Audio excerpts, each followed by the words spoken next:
My beloved child, pause right here and listen. I, the Lord your God, am stepping directly into your timeline at this very second to speak a word that changes the trajectory of your life. Your moment has arrived, not in the distant future, not when you feel perfectly prepared, but right now. This is not just another message you have stumbled upon by accident. This is a holy intersection, a divine announcement coming straight from the heart of heaven to the depths of your weary spirit. Stay with me. Do not click away. Do not treat this as a coincidence. What I am about to reveal carries the weight of your destiny and the blueprint of your next season. This message is soaked in the breakthrough you have been crying out for. If you will lean in, truly lean in with your heart open, you will not leave this moment the same way you entered it. I have been waiting for this exact moment, and I know you have too. Do not miss the diamonds I have hidden inside these next few minutes. For they are the answers to the prayers you have whispered in the dark. My beloved, come close. Closer than your fear, closer than the anxiety that tries to suffocate your hope, closer than the doubts that have tried to steal your peace. Let every other voice fade into the background. Let the noise of yesterday's failures and tomorrow's worries quiet down to make room for the sound of my voice as it wraps around you like a warm, protective mantle. I have waited for your heart to be soft enough, for your trust to be stretched wide enough, and for your hope to spark again so I could meet you in this holy hour. You were never forgotten in the shadows, my child. You were being watched with a holy, intense affection while the world seemed to look right past you. You thought I was distant, but I was crouched right beside you, counting every single breath you took under the crushing weight of uncertainty. And now, this breath, the one you are taking right now, is sacred because it carries the aroma of a promise kept. This is not happening because you are perfect. It is not happening because you performed well. It is happening because I chose to make good on my word in my perfect timing. And your time has come. The heavy veil between waiting and receiving is lifting. The wind of my spirit is already stirring the waters of your life. Can you feel it? That fluttering in your chest is not anxiety, it is divine recognition. Your spirit senses what your mind cannot yet comprehend. This is the hour of the unveiling. This is the moment where the seeds you watered with so many tears begin to crack open the soil of delay. The heavens are not silent, they are singing over you. Your name has been proclaimed in rooms unseen by human eyes. I have declared before the hosts of heaven that this one, you, waited well. Your waiting was not a punishment, it was a preparation. And because you refused to let go of my hand in the wilderness, I am revealing what was hidden for you. No more wandering in the fog of uncertainty. No more stretching your faith without seeing a sign. The unveiling has started. The good news I have held close to my heart, the joy I wrapped in the mystery of divine timing, is now being released in layers too precise to be called a coincidence. What once seemed miles away is now standing in front of you, carrying the fragrance of my faithfulness. Heaven is rejoicing, not just over the promise, but over you, my beloved, because you never stopped listening for my voice, even when the silence was deafening. Now I speak again, not in riddles, but with crystal clarity. Your time has come, my beloved. This is not a fragile wish floating in the wind. This is not some fleeting hope you have to chase down. This is divine fulfillment. It is holy, it is weighty, it is irreversible, and it is descending upon your life with authority. What I have promised, I am now performing. What I whispered to you in secret seasons, I am now shouting in public view. This is the hour when the spirit of delay is broken and dethroned. What was stuck is beginning to surge forward like a river breaking a dam. Do you hear the sound? Do you sense the shifting in the atmosphere? It is the trembling of old timelines as I override the things that held you back. This is not just encouragement, this is the roar of resurrection. This is where the whispers of your past doubts get silenced by the thunder of my now. You have waited a long time, child. But more than that, you have waited well. You held on to hope when it was nothing but a tiny flicker in a dark room. Now I come not to comfort you in the delay, but to crush the delay and clear the path. Every second the enemy tried to convince you that I had forgotten you. I was actually writing a blueprint too complex for your mind to understand but perfect for your spirit to carry. The weight you feel right now isn't a burden, it is the weight of glory. The shift in your atmosphere is not random, it is a collision. My timeline is colliding with yours. My promises are intersecting with your persistence. Hear me when I say this. I never made a vow to you that I did not intend to fulfill. I never whispered a word to you that I didn't plan to breathe life into. Though it lingered, it was never denied. It was divine delay, designed not to harm you, but to prepare the ground beneath your feet so the magnitude of the blessing doesn't crush you, but carries you. Do not confuse my silence with abandonment. It was pure strategy. I was setting the stage. I was clearing out the counterfeit blessings so the real thing could arrive without mixture. You were not overlooked, you were reserved. Like fine wine, like rare oil, like a crown held back for the one I could trust to wear it with humility. Listen to me closely. The very forces that laughed at your hope will now have to witness your harvest. The same moments that mocked your faithfulness will now serve as markers of your fulfillment. The delays were loud, but my decree is louder. This is not the hour of maybe. This is the moment of manifestation. I am not sending you crumbs. I am releasing the banquet. You are not crawling to the table, my beloved. You are being escorted, celebrated, and honored because you did not sell your birthright for temporary comfort. You waited, you stayed, you wrestled with angels in the dark. And now heaven breaks its silence in the light.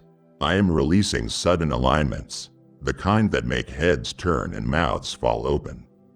It is the kind of divine movement that exposes the favor I have had stored up for you all along. It will not look like what you have seen before. It will not follow a predictable human pattern. It will defy logic, timing, hierarchy, and natural law. This is not karma. This is not consequence. This is covenant. Breathe this in, not like fragile hope, but like fire to your bones. This moment is your reckoning with every delay that dared to challenge my character. I never changed my mind about you. I never canceled your future. What I delayed, I am now delivering, not just as fulfillment, but as vindication. You didn't just survive the wilderness. You passed the test. You endured the proving ground. Now the promise has arrived, not limping, but leaping into your life. Let the doubters fall silent. Let the clock bow to the creator of time. Your hour is not just approaching, it is here. You are not hoping anymore, you are holding. And it is happening now. Before the foundations of the world, I etched your name into the scrolls of eternity, not with ink, but with fire. Every moment you have lived, every breath you have taken has echoed within the chambers of heaven. My angels have whispered your name like a sacred song, and the sound has never ceased. Even in your darkest nights, even when you questioned your worth, even when you were convinced your life had lost its significance, your name never stopped ringing in heaven's ears. Do you understand how sacred you are to me? While the world passed you by, while people overlooked you, while the mirror reflected weariness instead of worth, I was captivated by you. My gaze never left you. Your name never left my lips. Now, the whispers that have echoed for so long have become a roar in the spirit realm. What was spoken in reverence is now moving in power. What was prophesied in silence is being fulfilled in sequence. Your name is no longer just being spoken, it is being sent.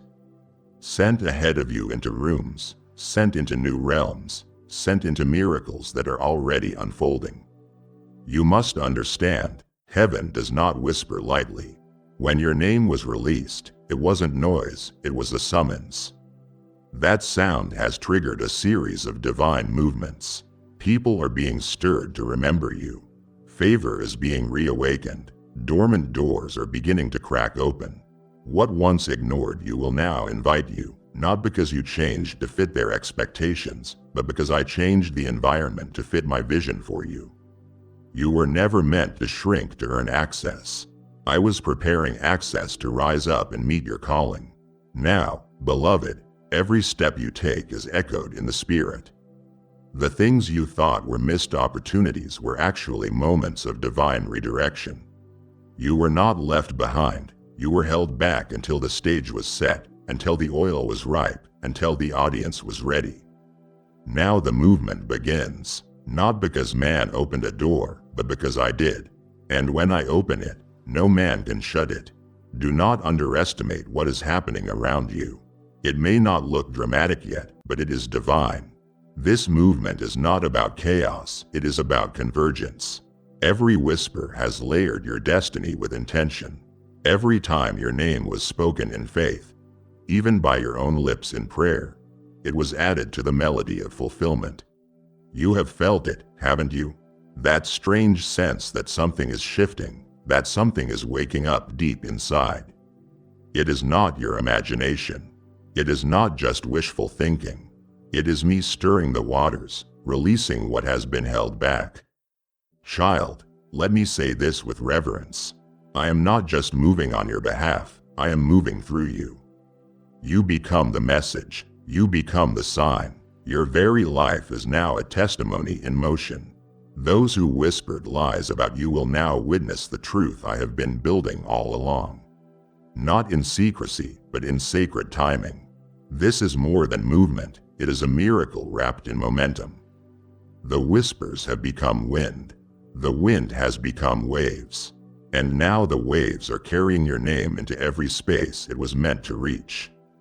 Don't chase it. Don't strive for it. Just remain. Stand still in my presence.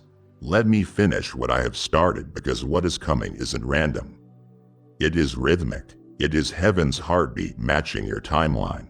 Soon, very soon, you will walk into spaces that feel like answers to prayers you forgot you even prayed.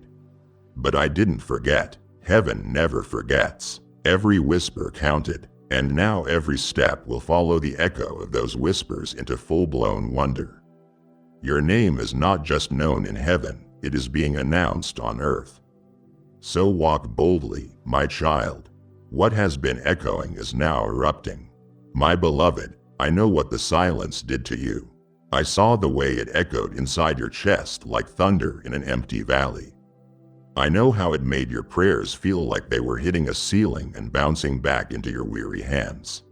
I watched the way you searched the skies for signs, the way you replayed promises over and over like a broken melody, hoping the next time they would sound like progress instead of pain. But hear me, I was not absent in those moments. I was not far. I was not indifferent. I was near, nearer than your breath, closer than your next thought. My presence was not missing, it was masking itself in stillness. Silence is not always the absence of sound. Sometimes it is the presence of strategy. Sometimes it is the sanctuary where I do my most intricate work.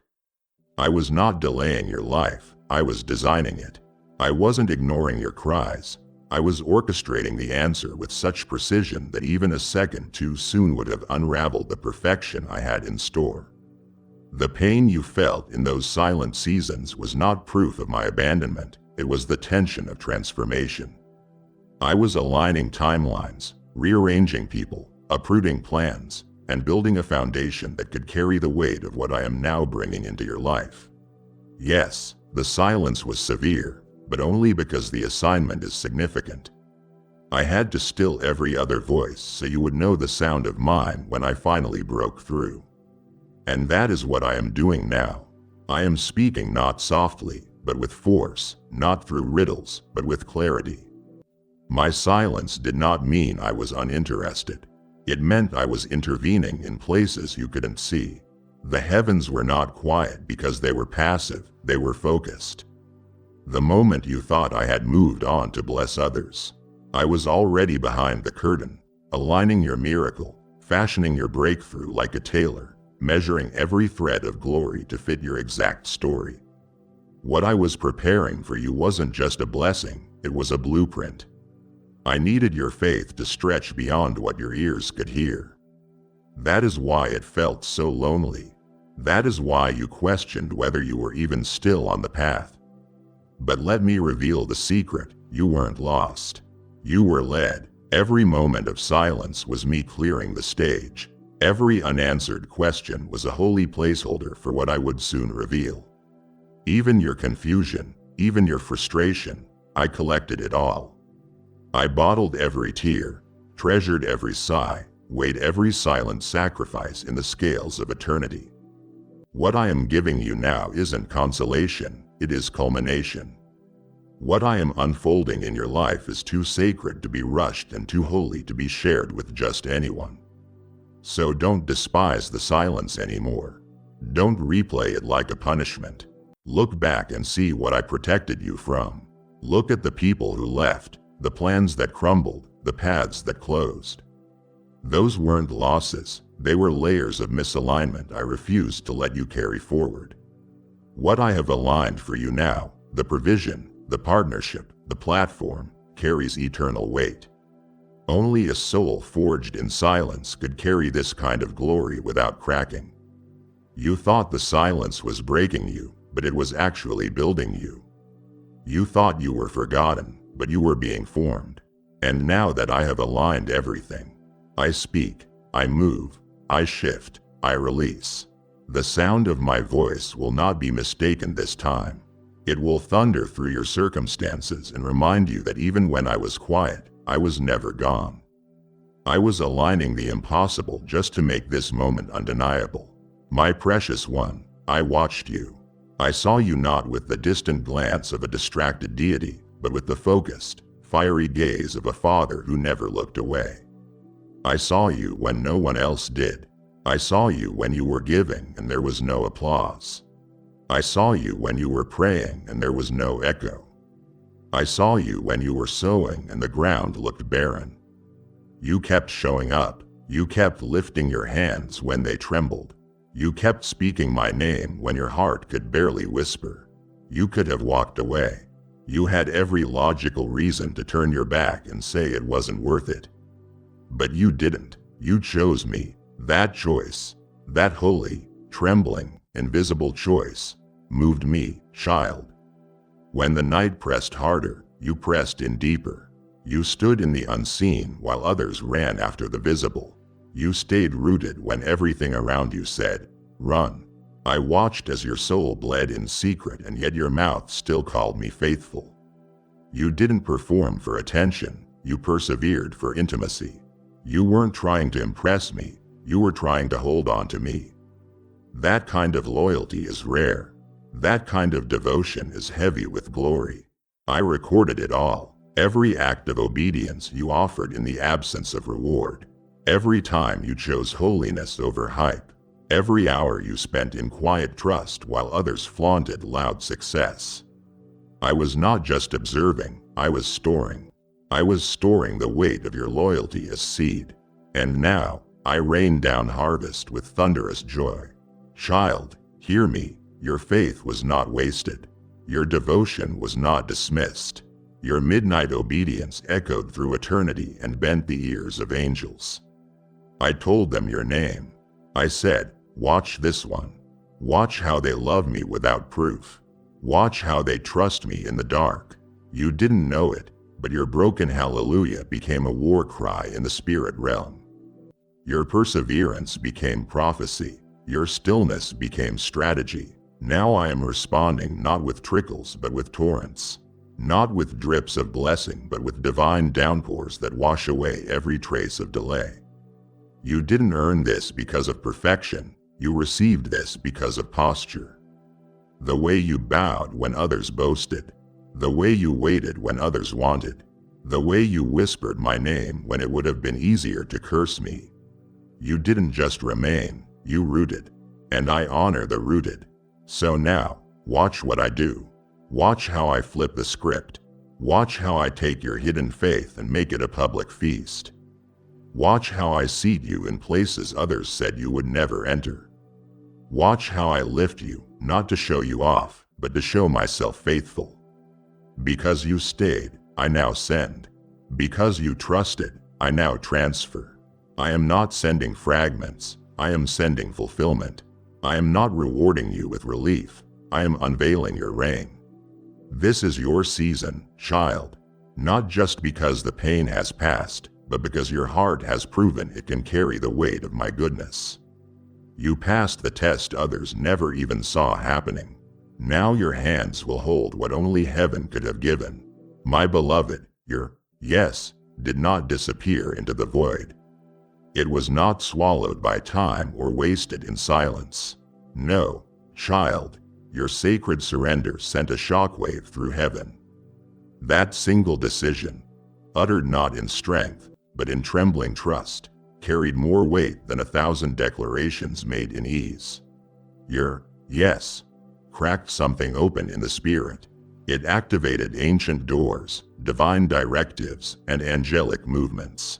A chain of responses is now unraveling with holy precision. You thought it was small, a quiet whisper between you and me, a flicker of obedience no one else saw. But in my realm, it was a trumpet blast. In the unseen, it was a seismic shift.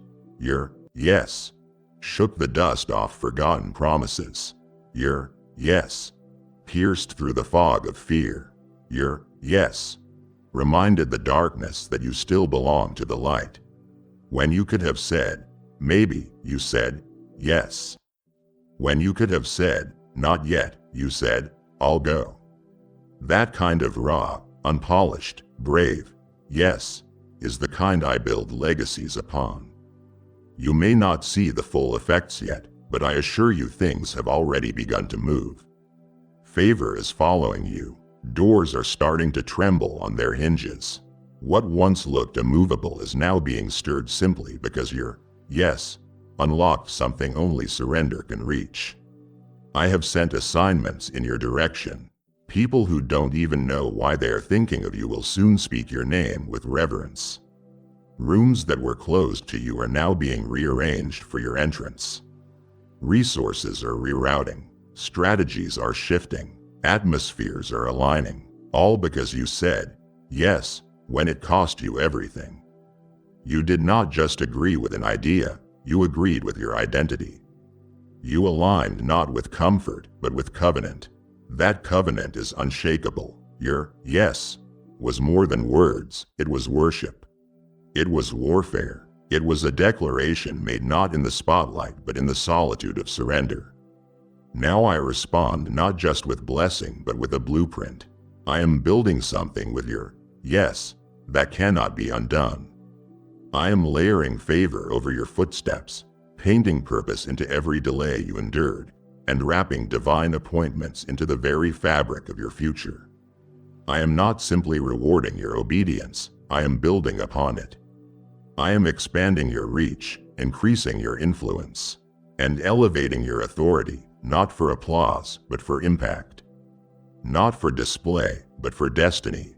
Do not second guess what you triggered and do not retreat from what is unfolding. Your yes was not a moment, it was a movement. Now the kingdom responds in kind. Don't be surprised when the pace picks up. Don't be alarmed when what once took years begins to happen in days. That is not coincidence, that is consequence. It is the divine, deliberate consequence of a soul that said, yes, Lord, and meant it.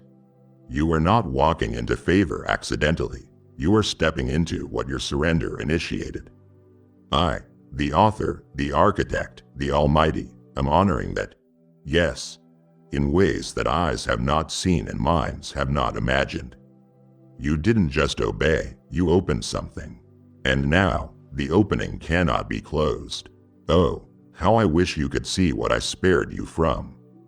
The things you thought I was denying you, the doors you thought I was closing to hurt you, they were never rejections. They were redirections. They were mercies in disguise. I watched as your heart broke over opportunities that vanished, relationships that crumbled, and dreams that delayed. I heard your cries, your aching questions of, why not me? And, why never? But every time you thought I said, no, I was really whispering, not yet. Not because you weren't good enough, and not because I forgot you, but because I love you too much to let you receive something before your spirit was ready to steward it. I knew what was ahead. I saw what you could not see. I chose to protect the promise by preserving the process. You thought they walked away because you weren't valuable, but I removed them because they couldn't value the treasure you carry. You thought the opportunity slipped through your fingers because you failed, but I rerouted it because the timing would have sabotaged what I have stored for you. You mourned what didn't manifest, not knowing I was hiding something better behind the veil of delay. I watched you sit in the ashes of false conclusions, thinking the fire consumed your destiny.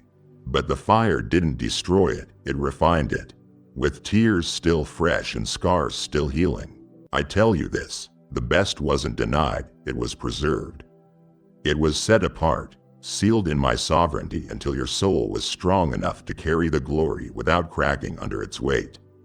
Some gifts don't arrive early because some glory requires maturity.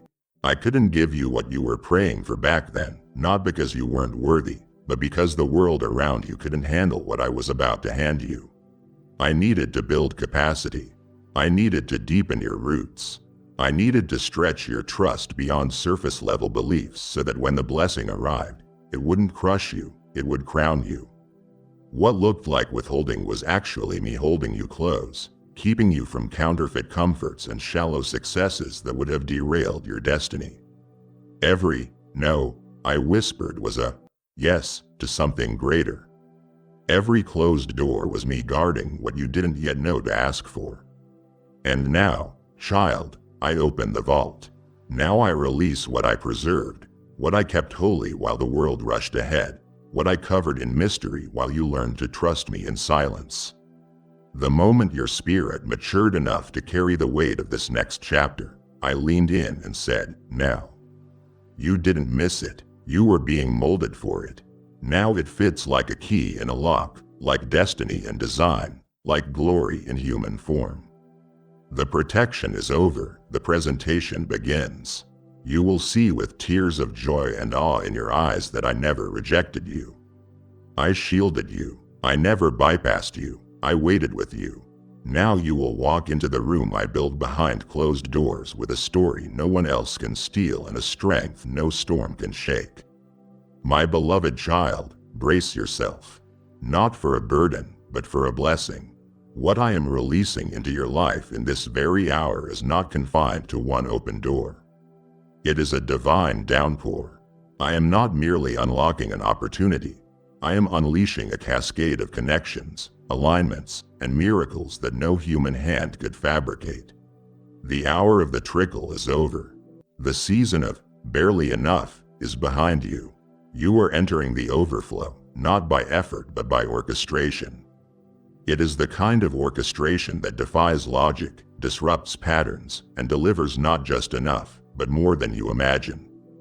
The doors I open now are not hinges of hope.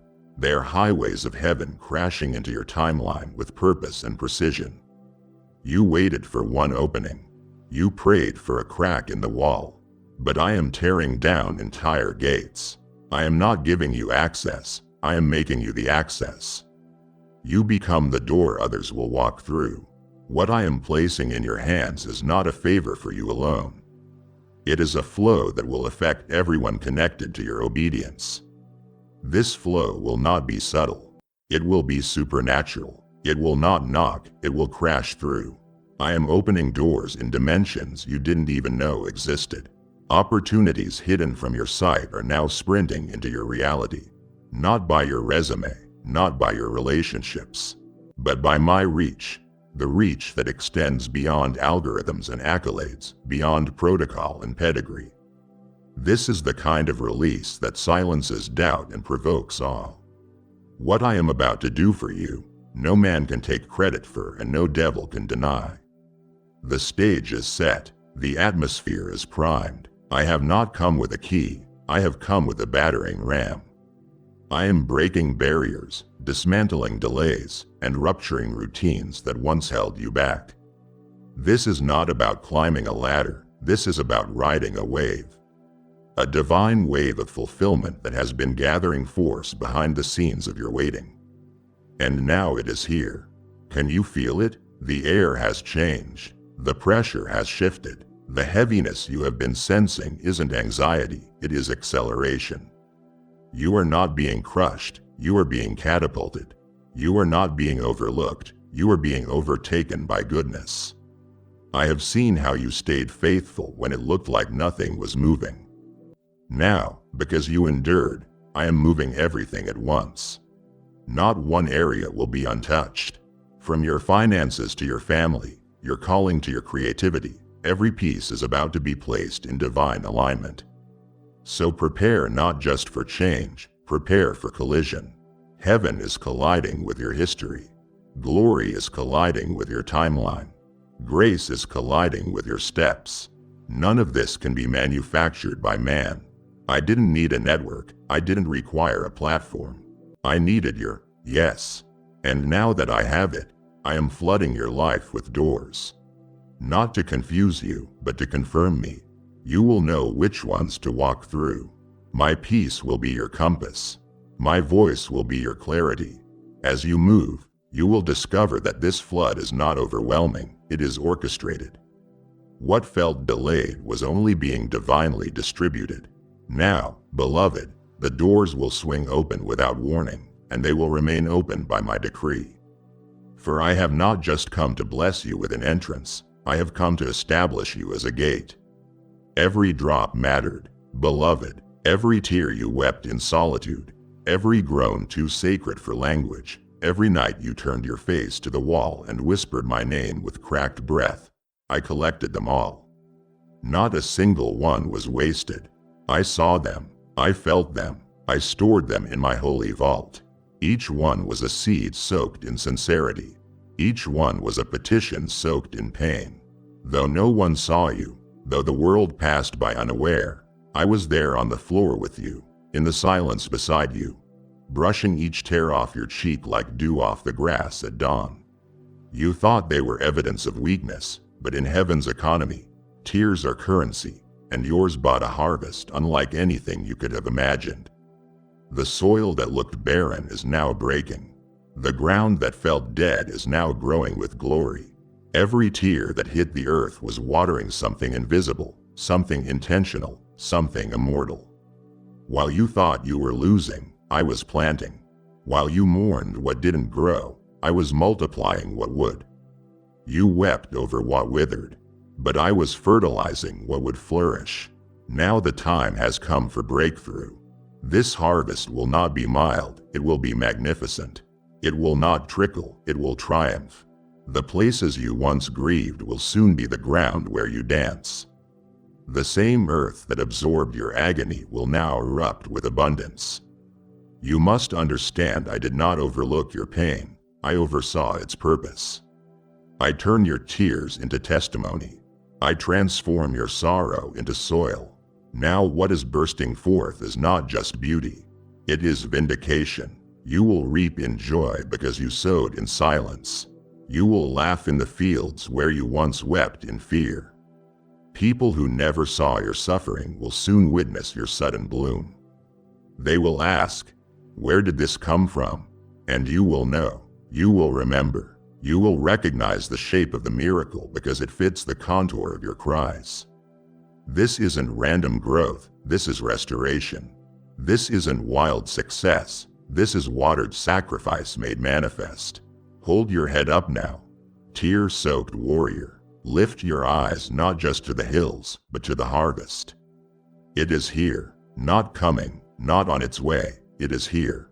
The very air around you is heavy with breakthrough. You can almost smell it, the fragrance of fulfillment, the scent of something sacred springing forth. This is the chapter where the weeper becomes the reaper. This is the moment when heaven gives back, not in part, but in power. Your tears, the ones that fell in secret, will now shine like diamonds in the daylight of my promise. They were not just wept, they were invested, and the return is rushing in like a river. My beloved child, Let me say this clearly and without condition. I am not honoring performance. I am honoring perseverance. What gives this moment its magnitude is not that you achieved some earthly mark, but that you never lost your identity in the in-between. You held on to who you were, not perfectly but persistently, while others adapted to survive. You remained anchored in who I declared you to be. You didn't sell out when the silence stretched. You didn't shrink when storms howled. You didn't dissolve when the fire intensified. You remained. Because of that posture you carried through pain, this moment now carries power. Not the fleeting kind that impresses man, but the eternal kind that moves angels. The weight of this season is not punishment. It is a reward for who you became when the world forgot your name but heaven remembered your faith. When the pressure mounted, you didn't morph to please the masses. You didn't let public confusion override private conviction. You didn't settle for survival when I called you to sanctification.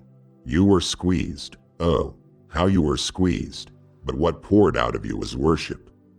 Even when tears drenched your pillow and prayers fell from dry lips, you whispered my name not out of habit, but out of hunger.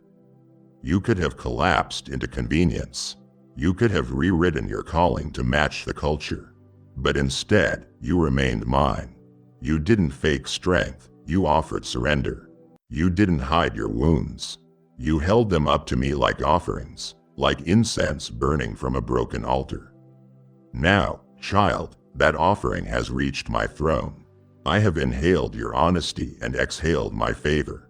Understand this. The crushing wasn't designed to cancel you. It was sent to consecrate you. The world says pressure reveals your limits, but I say pressure reveals your legacy. What you endured in secret will now release significance in public. The weight I am placing on this moment isn't to crush you again. It is to confirm you. You are not walking into favor because you earned it, but because you endured for it. You didn't just believe in me. You let me break and rebuild you, layer by layer, in the dark. You said yes to pruning when everyone else was chasing platforms. You let me mold your spirit when applause would have molded your ego. That is why this moment is holy, because you were hidden long enough to be made whole. Now, as the spotlight begins to shift in your direction, don't lose the rhythm of your roots. Remember that what makes this moment weighty is not who sees you, but who you became when no one was looking. I trusted you with crushing because I can now trust you with carrying glory, carrying others, carrying my name with the gentleness of one who has been forged in fire. You didn't rush your release.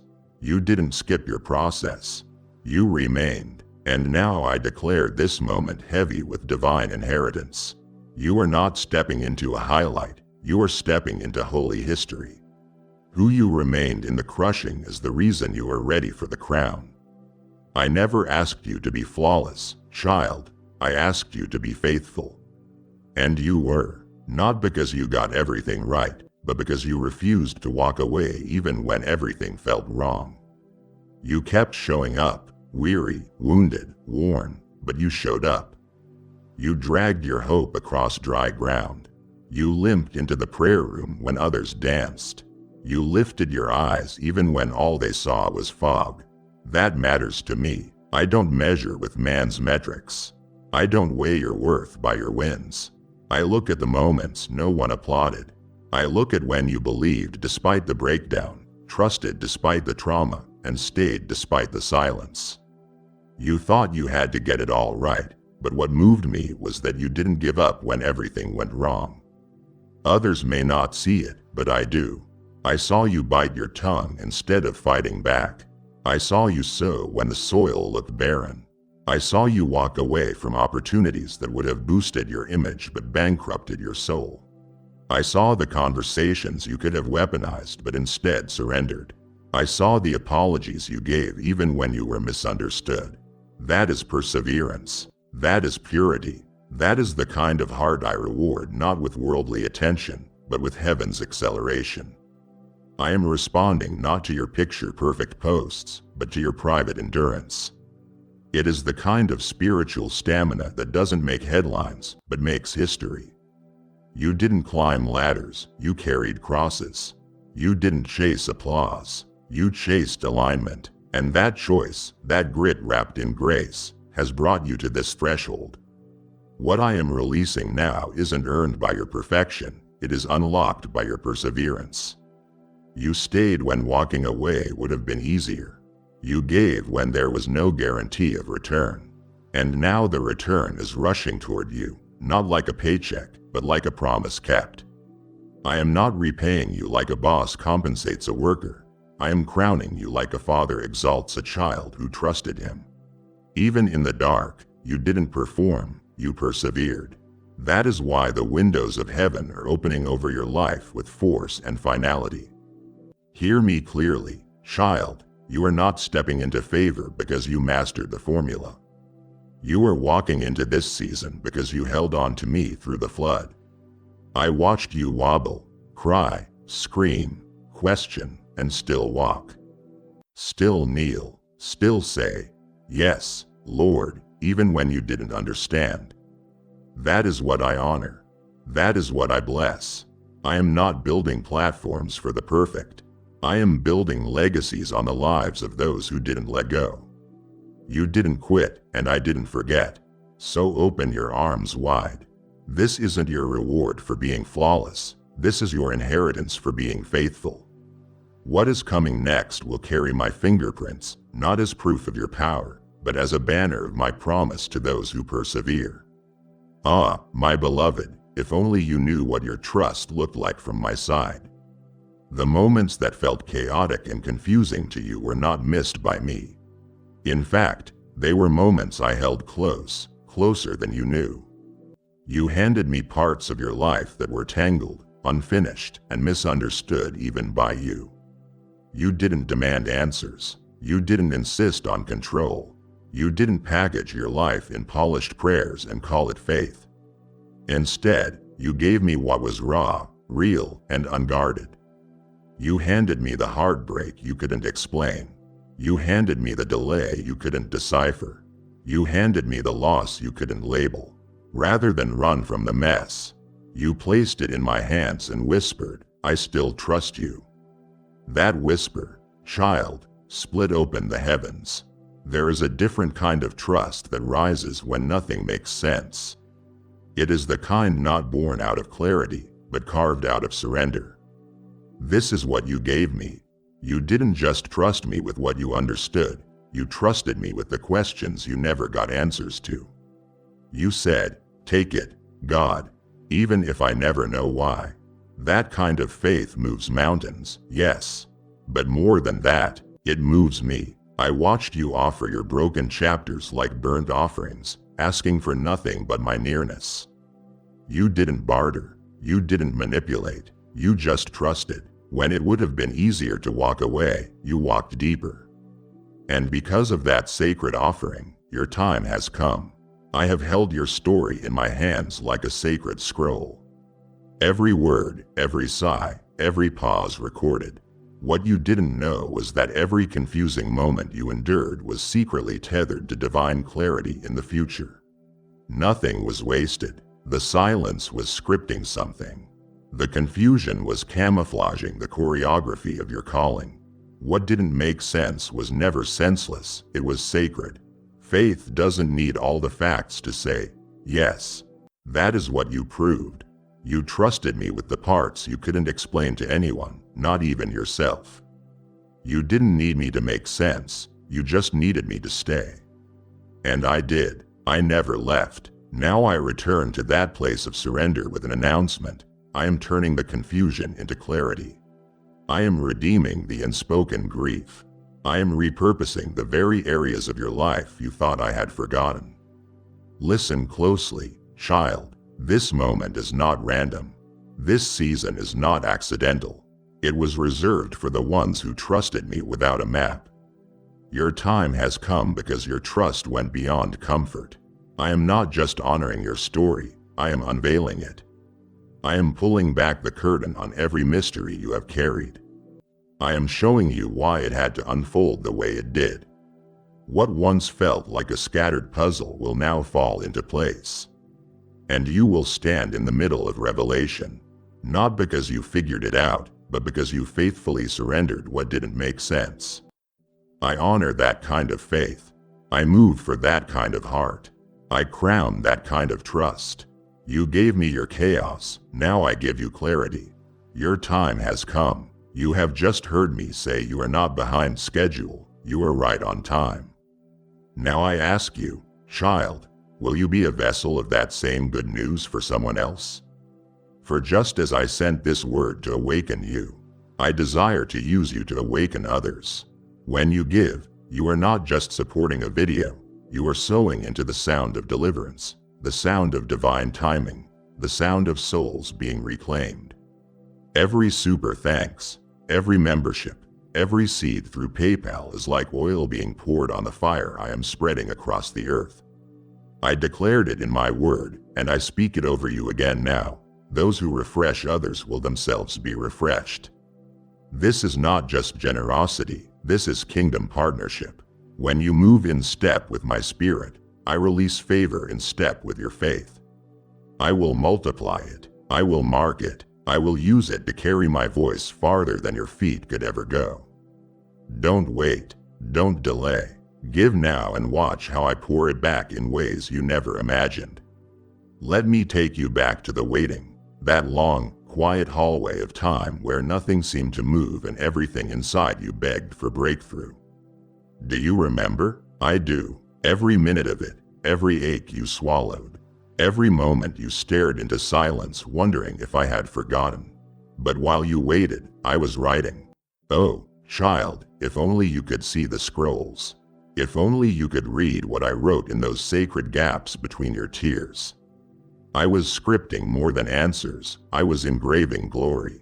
Not quick fixes, not shallow solutions. Glory, the kind that doesn't just touch your life, but transforms it. The kind that doesn't just change your circumstances, but shifts atmospheres, rewrites timelines, and revives generations. You didn't realize it, but every second you stood still in faith, you were giving me permission to write something deeper than you could imagine. I took my time, not to torment you, but to tailor it perfectly to you. I didn't rush the plot. I didn't skip the struggle because glory needs a gap. Glory requires the pause, the empty space, the silence. I could have filled the void quickly, but I didn't want to fill it, I wanted to flood it. Not with answers that pacify, but with glory that multiplies. What I am doing in your life isn't a surface-level solution, it is a supernatural symphony. I was writing when you were weeping. I was authoring when you were aching. Now the time has come to reveal what was hidden in the waiting. You thought the silence was a void, but it was a vault. Inside that vault, I was storing things too weighty for the moment you were in. I waited not to frustrate you, but to fortify you because glory has weight, and you had to grow strong enough to carry it. Now you are ready. You are not the same person who started this wait. You are deeper, rooted, refined. As I begin to unveil what I have written, you will see that I wasn't stalling, I was scripting. I wasn't ignoring you. I was intricately involving myself in every detail you couldn't see. What you will discover is that my glory does not arrive quietly. It announces itself. It breaks barriers. It demands attention, not for vanity, but for validation. When you walk into what I have written, no one will be able to say you did it alone. The fingerprints will be too divine. The timing will be too perfect. The result will be too supernatural. What I wrote in the dark will now shine in the light. The glory that has been growing in the gaps is about to take center stage in your story. You waited, and I wrote. You trusted, and I transformed. Now my glory comes rushing in, not to make sense of your wait, but to make beauty out of it. You thought I was slow, but I was sacred. I was writing not just what you wanted, but what you never knew you needed. Now the pages turn, the light breaks, the scene shifts. Your life will speak volumes of my goodness because while you were waiting, I was writing glory. Child, Let's go back for a moment, back to the prayers you whispered when your voice trembled. The ones you barely dared to believe. Do you remember them? Maybe not, but I do. The ones you offered when your hands were tired, your heart was heavy, and hope was hanging on by a thread. You didn't think they mattered. You didn't think they moved me. But every word was captured, collected, and cradled in my hands. Even when you forgot what you asked for, I remembered. You didn't pray for ease. You prayed for an encounter. You didn't pray for surface-level blessings. You prayed for deep, holy change. While you have gone about your days trying your best to survive, I have been weaving those hidden prayers into a tapestry of holy manifestation. Now the time has come. You thought those seeds were buried in silence. But I tell you, they were buried in sacred soil. While others saw nothing, I saw roots growing. While the enemy mocked the absence of fruit, I rejoiced in the depth of your trust. You obeyed me when the spotlight was gone. You chose me when applause wasn't echoing. You gave me your obedience when it cost you comfort, clarity, and companionship. All of heaven took notice. Type, yes, if you are ready for the blessings that you are about to receive. And if you believe in Christianity, kindly show your support for our community by contributing super thanks. From $50 to $100. You didn't perform, you persevered. You didn't promote yourself, you positioned yourself. And now the reward arrives. But not like you thought. This isn't just about the present. This is about every past moment that felt like it slipped through my fingers. What is manifesting now is not new, it is cumulative. It is the divine collection of every surrender, every hidden sacrifice brought to the surface at once.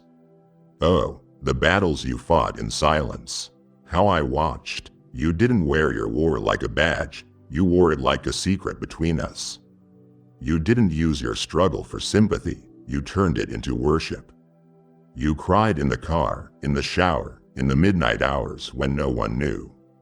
Then you wiped your face, lifted your hands, and said, "Still, I will follow." That moved me. That shook heaven. Now what is coming into your life isn't random favor. It is tailored glory. It is heaven's response to a history of hidden faithfulness. It is not just your time because the calendar says so. It is your time because the record books of heaven say you passed the test. The test of waiting without bitterness. The test of walking without answers.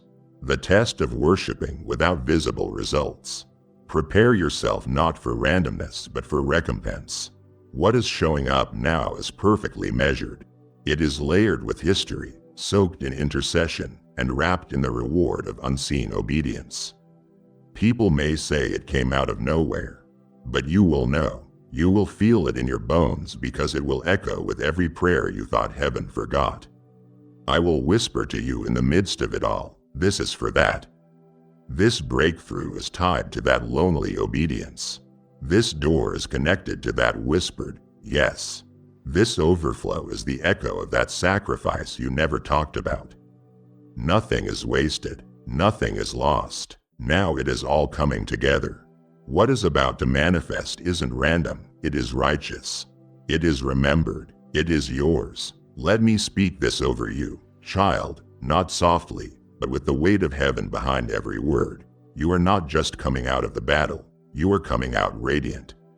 You are not crawling out of the valley. You are rising with beauty on your face and fire in your eyes. I know the weight you carried. I saw the scars you hid. I watched as you walked through shadows others would have collapsed under. I did not stand by silently. I walked with you, weeping when you wept, warring when you warred, whispering when you thought I was silent.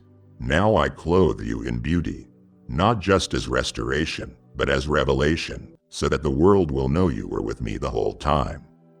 This beauty I am releasing isn't shallow. It is not cosmetic. It is not surface-level success that fades in the light. This beauty is born from ashes. It is thoroughly grown in the grave. It is radiance that reflects resilience.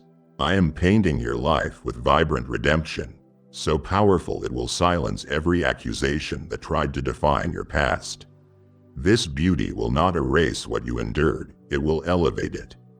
People will look at you and see the battle, but more than that, they will see the brilliance that could only come from being broken in my presence. They will see scars turned into stars. They will see the anointing carved from agony. They will know, not because you told them, but because the fragrance of your life will preach what your voice never had to say. You see, I don't just restore, I reframe. I take what was sent to destroy you and I decorate it in glory. I don't hand you back what was stolen, I multiply it. I don't just patch you up, I pour out new oil. That oil will run down from your head into everything connected to you. Your relationships, your work, your voice, everything will drip with divine beauty. This isn't a temporary glow, this is a weight of glory. Because the one who walked you through the fire is now revealing what the fire couldn't touch. You didn't lose your purpose in the flames, you purified it. You didn't lose your destiny in the pressure. You distilled it. Now that beauty will do what words never could. It will speak for you. It will testify. It will declare, this one was forged and not forsaken. Do not hide your story. Don't mute your miracle. I am dressing you in beauty now, not to cover your past, but to crown it. Not to dismiss the pain, but to display my power. What I have placed on your life now shines brighter than the battles you have endured. This is more than survival, it is sacred transformation. You didn't just make it through. You emerged crowned in clarity, gripping destiny, wrapped in wonder. The beauty now resting on your life will echo into eternity, louder than every breakdown, every betrayal, and every battle. You are not just my child, you are my canvas. And I am painting beauty where others only saw brokenness. Watch what I do next, and let the beauty speak. My beloved child, there was a time I saw the silence flatten you like a shadow. There was a season when your voice felt swallowed by stillness, when your dreams seemed suspended in weight, when your heart longed for a word, any word, that would stir the air around you. In those moments, you wondered if silence had become your sentence. You questioned, did I see? Did I remember? Did I care? Yes, I saw. I remembered. I cared. More than that, I sanctified every silent moment. I polished it and refined it like fine silver. In my economy, what silence conceals, I will reveal. I did more than permit your silence, I made a spectacle of it. I turned your silence into a stage to show the world that what was hidden will be heralded. That quiet waiting yields loud testimony. Your silence was no setback, it was my setup. This is the moment, the very moment, when what was suppressed will be spoken.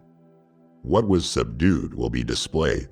I am about to turn your quiet into conquest, your wait into worship, and your hiddenness into honor. I do not merely lift those who shout, I exalt those who stand steady when the storm threatens to swallow their song. You did not respond in rage or retreat. You stayed in hope when hope seemed foolish.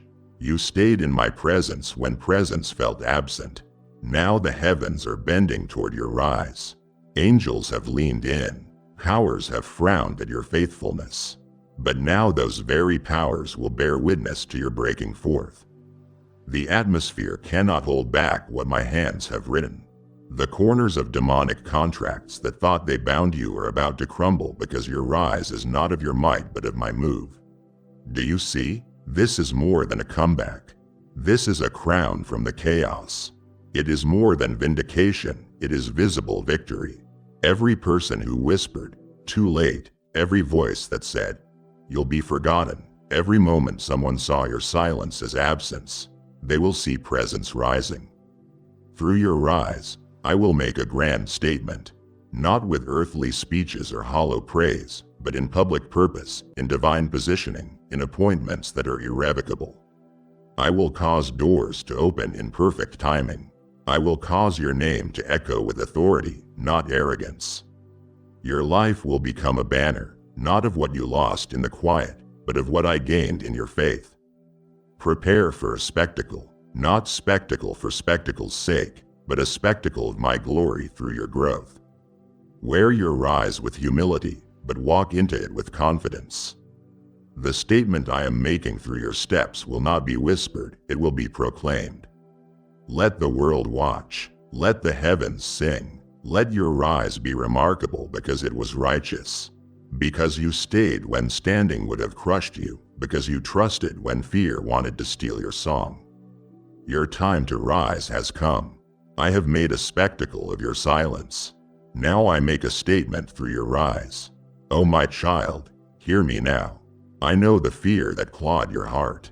I know the nights when you thought you were alone. I know how the questions haunted you. Am I forgotten? Did I miss my chance? Did the world pass me by while I waited? Yet in those moments, I was not absent. Behind the veil of what seemed like abandonment, I was weaving.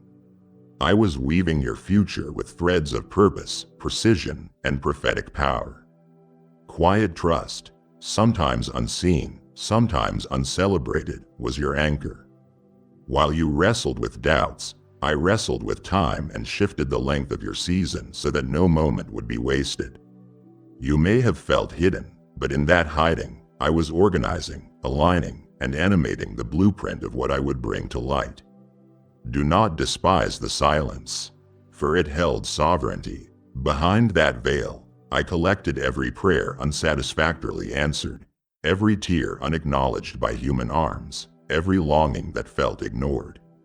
I gathered them, I gathered you, and I wove the tapestry of your tomorrow, one that matches my mind, my timing, and my majesty. Fear whispering that you are forgotten was a lie, a counterfeit for my faithfulness. I never forgot, I never skipped a stitch in your destiny. Your name had been written in invisible ink, in sacred scripture. In angelic archives, the future I was weaving in quiet trust is not delayed destiny, it is designed destiny. When the time is right, I pull back the veil. The curtain parts, and the masterpiece I've been crafting reveals itself. Now, beloved, see with eyes of faith what others see only with eyes of flesh. Let your doubts fall like dead leaves at my feet because what I have woven cannot be undone. The future I embroidered in secret, in times no hand reached back, in seasons no promise seemed probable. That future is rising. It will look like hope in human form. It will smell like redemption. It will sound like praise. Doors will begin to open. The people who dismissed you will discover you. Opportunities once withheld will be handed to you. The vacant places in your life will fill with my voice, my favor, my face. All the while, you will walk in the fullness that was built while the world slept. Hold your head high now, not with arrogance, but with quiet confidence born of truth. Know that you were never forgotten. Your past may have felt like erasure, but my memory of you is eternal. You are sewn into something holy. You are woven into something wonderful. Every thread of your history has participated in the design. Every moment of trust, though trembling, though unseen, was necessary. Your future isn't being found, it is appearing. And I, your God, who does not sleep nor slumber, unveil it now because your time has come. You've asked me why it took so long. You stood on the edge of breakthrough time and time again, only to watch it fade into mystery. I've heard your cries, not just the ones you prayed aloud, but the ones you buried in silence. You looked around and saw others running ahead, flourishing in places you were promised. I know what you thought. Did I miss something? Did I do something wrong? Did I fall behind? But hear me, child. The delay was not a denial. It was a divine design, not to hold you back, but to build you up in ways no one else could see. I needed to take you into hidden dimensions, deeper wells, places beyond the reach of applause and affirmation. I needed to take you into the secret places, not to punish you, but to prepare you for the kind of purpose that doesn't crumble under pressure. I needed to strengthen what the spotlight cannot support. I needed to fortify your spirit in silence so your voice wouldn't crack when it carried weight. I allowed the pause so you could meet me in the process where real power is forged, not borrowed. While others were being seen, you were being sculpted. You were not delayed. You were developed in patience, purity, and perseverance. I was building muscles in your faith that only resistance could produce. I was stretching your capacity to carry not just success, but substance. What I have assigned to your life cannot be sustained by shallow roots. While it felt like I was withholding, I was actually instilling character, conviction, and courage. These were not empty years, they were sacred ones. The delay was the doorway into deeper dimensions, places where I could speak to you without interference. Where your discernment could sharpen, where your dependence could deepen. I didn't just want your gifts to grow, I wanted your spirit to expand. That expansion took time, not the kind you measure by clocks, but the kind I measure by capacity. You couldn't carry what I was preparing back then, it would have crushed you. The blessing you longed for would have come with a burden you weren't yet built to bear. So I waited, I watched, I walked with you through every layer of development. I protected you by perfecting you. Now that the foundation is set, I build. Lift your head, child. Look back and see the brilliance in the delay. What you thought was time wasted was time woven into strength, into wisdom, into maturity. Now, when I open the next door, you won't just walk through it, you will own it. You will thrive in it because I have developed you in places no one else could touch. You are ready, not rushed. Ready. The delay was proof that I love you too much to let you walk into your future unprepared. Now watch. What I held back, I now release. And it will not come in fragments, it will come in fullness. Let me tell you why the doors are opening, why the emails will start coming, why the favor that feels sudden is not sudden at all. It is not because you played the game. It is not because you positioned yourself politically. It is not because you pushed others down to pull yourself up. No, child, the rooms you are about to enter were not built by human politics, they were carved out by purity. The kind of purity that refuses to compromise. The kind of integrity that resists shortcuts. The kind of heart that would rather be faithful and forgotten than seen and stained. You did not campaign for the room, but you kept your character clean. And I reward what is done in secret with honor in the open. You could have chased clout, but you chased me. You could have manipulated outcomes, but you chose to trust my timing. You were not perfect, but you were pure. You made decisions that cost you connections. You passed on opportunities that felt good but weren't God. You stayed grounded when you could have grasped. The world may have called you passive, naive, even foolish. But I call you mine.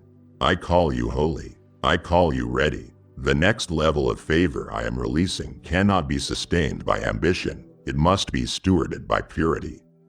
You, beloved, have shown me over and over again that I can trust you with promotion that doesn't change your posture. This is why the invitations are coming. This is why your name is being spoken in rooms you have never entered. Not because you demanded it, but because I delivered it. You honored me in the hallway, so I am ushering you into the throne room. These doors won't need knocking, they will open as if they recognize you.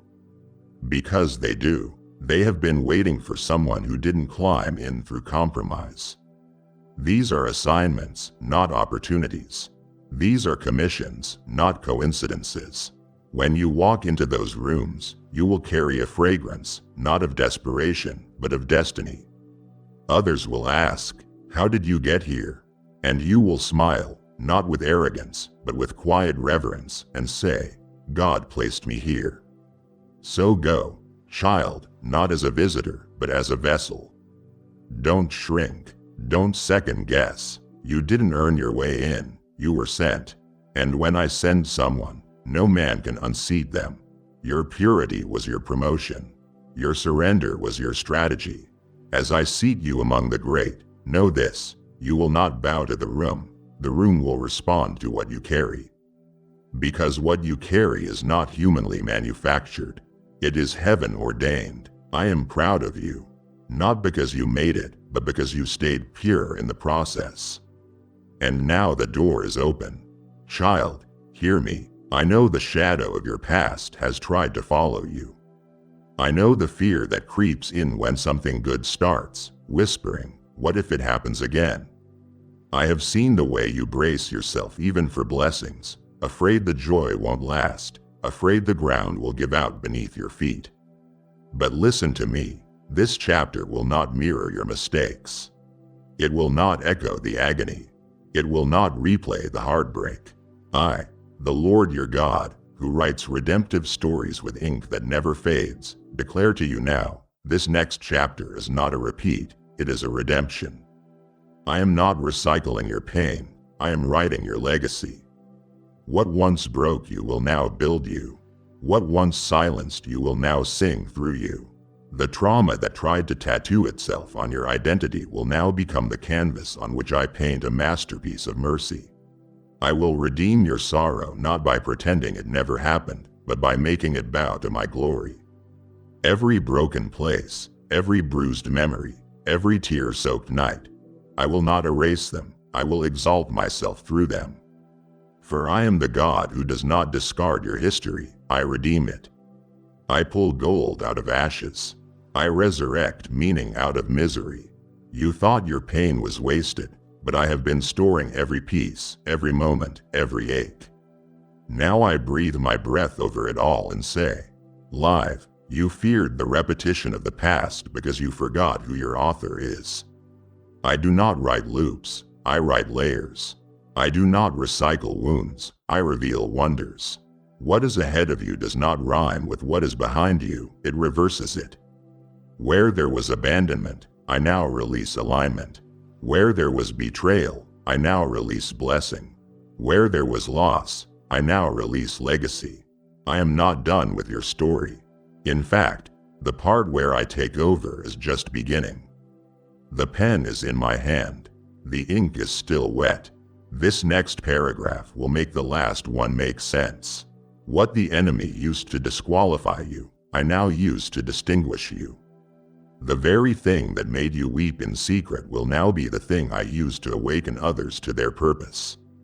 Walk boldly into this chapter. Don't flinch. Don't hold back. Don't let the past dictate your posture. You are not walking into a trap, you are stepping into triumph. I am going to redeem everything, the delays, the detours, the denials. They were not ends, they were bends in the road leading you straight to me. Receive it, believe it, walk in it. Your time is now. I will redeem your time, your relationships, and your lost opportunities, but most importantly, I am going to redeem you. As I do this work within you, you will stand not as someone scarred by your story, but as someone beautifully shaped by it. You will tell the world not that you were perfect, but that you were preserved by my hand. You will not say that you had no pain, but you will testify that your pain birthed a promise. They will see it, my child, they will see redemption written all over your life. Because this time, this chapter is not a repeat of your past struggles, it is a resurrection. My child, I know that survival has been your song for far too long. I have watched you walk with your shoulders hunched under weights that no one else could see.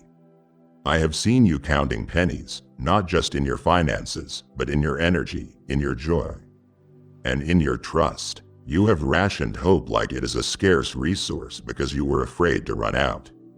You have prayed prayers of simple preservation, asking me just to get you through the day. And I did get you through. I sustained you in the storm, fed you in the famine, and shielded you in the fire. But now, I am shifting you, I am lifting you, and I am calling you out of survival and into significance. This next season is not about barely making it, it is about boldly taking it. It is about taking territory, taking dominion, and taking your joy back. You have survived loss, betrayal, weariness, and warfare, and you have done it with dignity. But I did not design you to merely make it through life. I created you to multiply, to flourish like a well-watered garden, and to rise like the sun after a midnight storm. The survival season served its purpose, for it carved character into your soul and built spiritual muscle. It taught you how to breathe under pressure. But now I speak over you what I spoke to the dry bones, live. Do not just exist, do not just endure, but live abundantly, freely, and fully. Child, do not apologize for the strength I have developed in you. You are not weak, you are not fragile, you are not merely functional, you are formidable. And now I release you to thrive. Your spirit will expand, your laughter will return, and your vision will sharpen. You will not just pray out of pain anymore, you will pray out of purpose. You will not just sing because you made it, you will sing because you know you were made for this. This moment, this movement, this momentum is where the days of holding back and shrinking down end. You are not in Egypt anymore, and you are not wandering the wilderness. You have crossed over, and now the land is yours to possess. So rise, my child, not with arrogance, but with authority. Not with self-promotion, but with spirit-poured power. Thrive in your calling, thrive in your relationships, thrive in your creativity, and thrive in your worship. This is the season where I shift your internal settings from survival mode to supernatural overflow, and it will show. People will look at you and ask what changed, and you will say that you stopped surviving and started thriving. Not because life got easier, but because you finally believed me when I said you were born for more. And you were, you are, and you always have been. Now go, for your thriving begins today. Beloved child, you have asked me again and again when the door will open. You have looked for signs, knocked in prayer, and stood before opportunities unsure if they were of me or simply distractions in disguise. But listen now, not with your ears, but listen with your spirit. The door has already begun to open. But even more important than the door, I have been opening you. For what good is a wide open door if the heart behind it is still locked in fear? If the mind is still caged by insecurity, or if the soul is still shackled by past pain, you cannot walk through. I will not place you before a breakthrough until I place boldness within you. I do not call you to walk through a door and tremble. I call you to walk through and take territory. That is why I have been working on you, not just on the opening. You see, many pray for opportunity, but few are prepared to occupy it. You prayed for promotion, but I have been purifying your perspective. You asked for visibility, but I have been sharpening your vision. Because this next door is not ordinary, it is not seasonal, it is sacred. And it requires more than recognition, it requires readiness. I have been unlocking dimensions in your soul that fear had sealed off. I have been reintroducing you to your real self, the one I designed before doubt had its way. The door is not the miracle, you are the miracle. The confidence I am placing in your stride, the clarity I am placing in your spirit, and the courage I am planting in your bones is the true opening. You will not just walk through this door, you will reign inside it. And when you step into this place, it will not feel foreign. It will feel familiar, like home, like something your spirit has known but your mind is only now catching up to. Because I wrote this door into your destiny before you were born. I reserved this access for such a time as this, and I needed you to arrive not only on the outside, but fully awakened on the inside. I am opening you to your authority, to your anointing, and to your alignment. You will not walk through timidly. You will walk in like you belong there because you do. Not because man invited you, not because circumstances lined up, but because I decreed it. So walk, child, step through. Lift your eyes from the threshold to the throne. You are not entering an opportunity, you are entering an inheritance. This is not luck, this is legacy.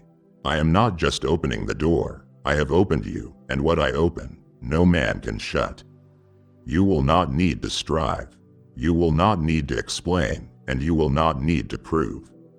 You will simply move. The time of hesitation is over, and the season of rehearsing your worth is over.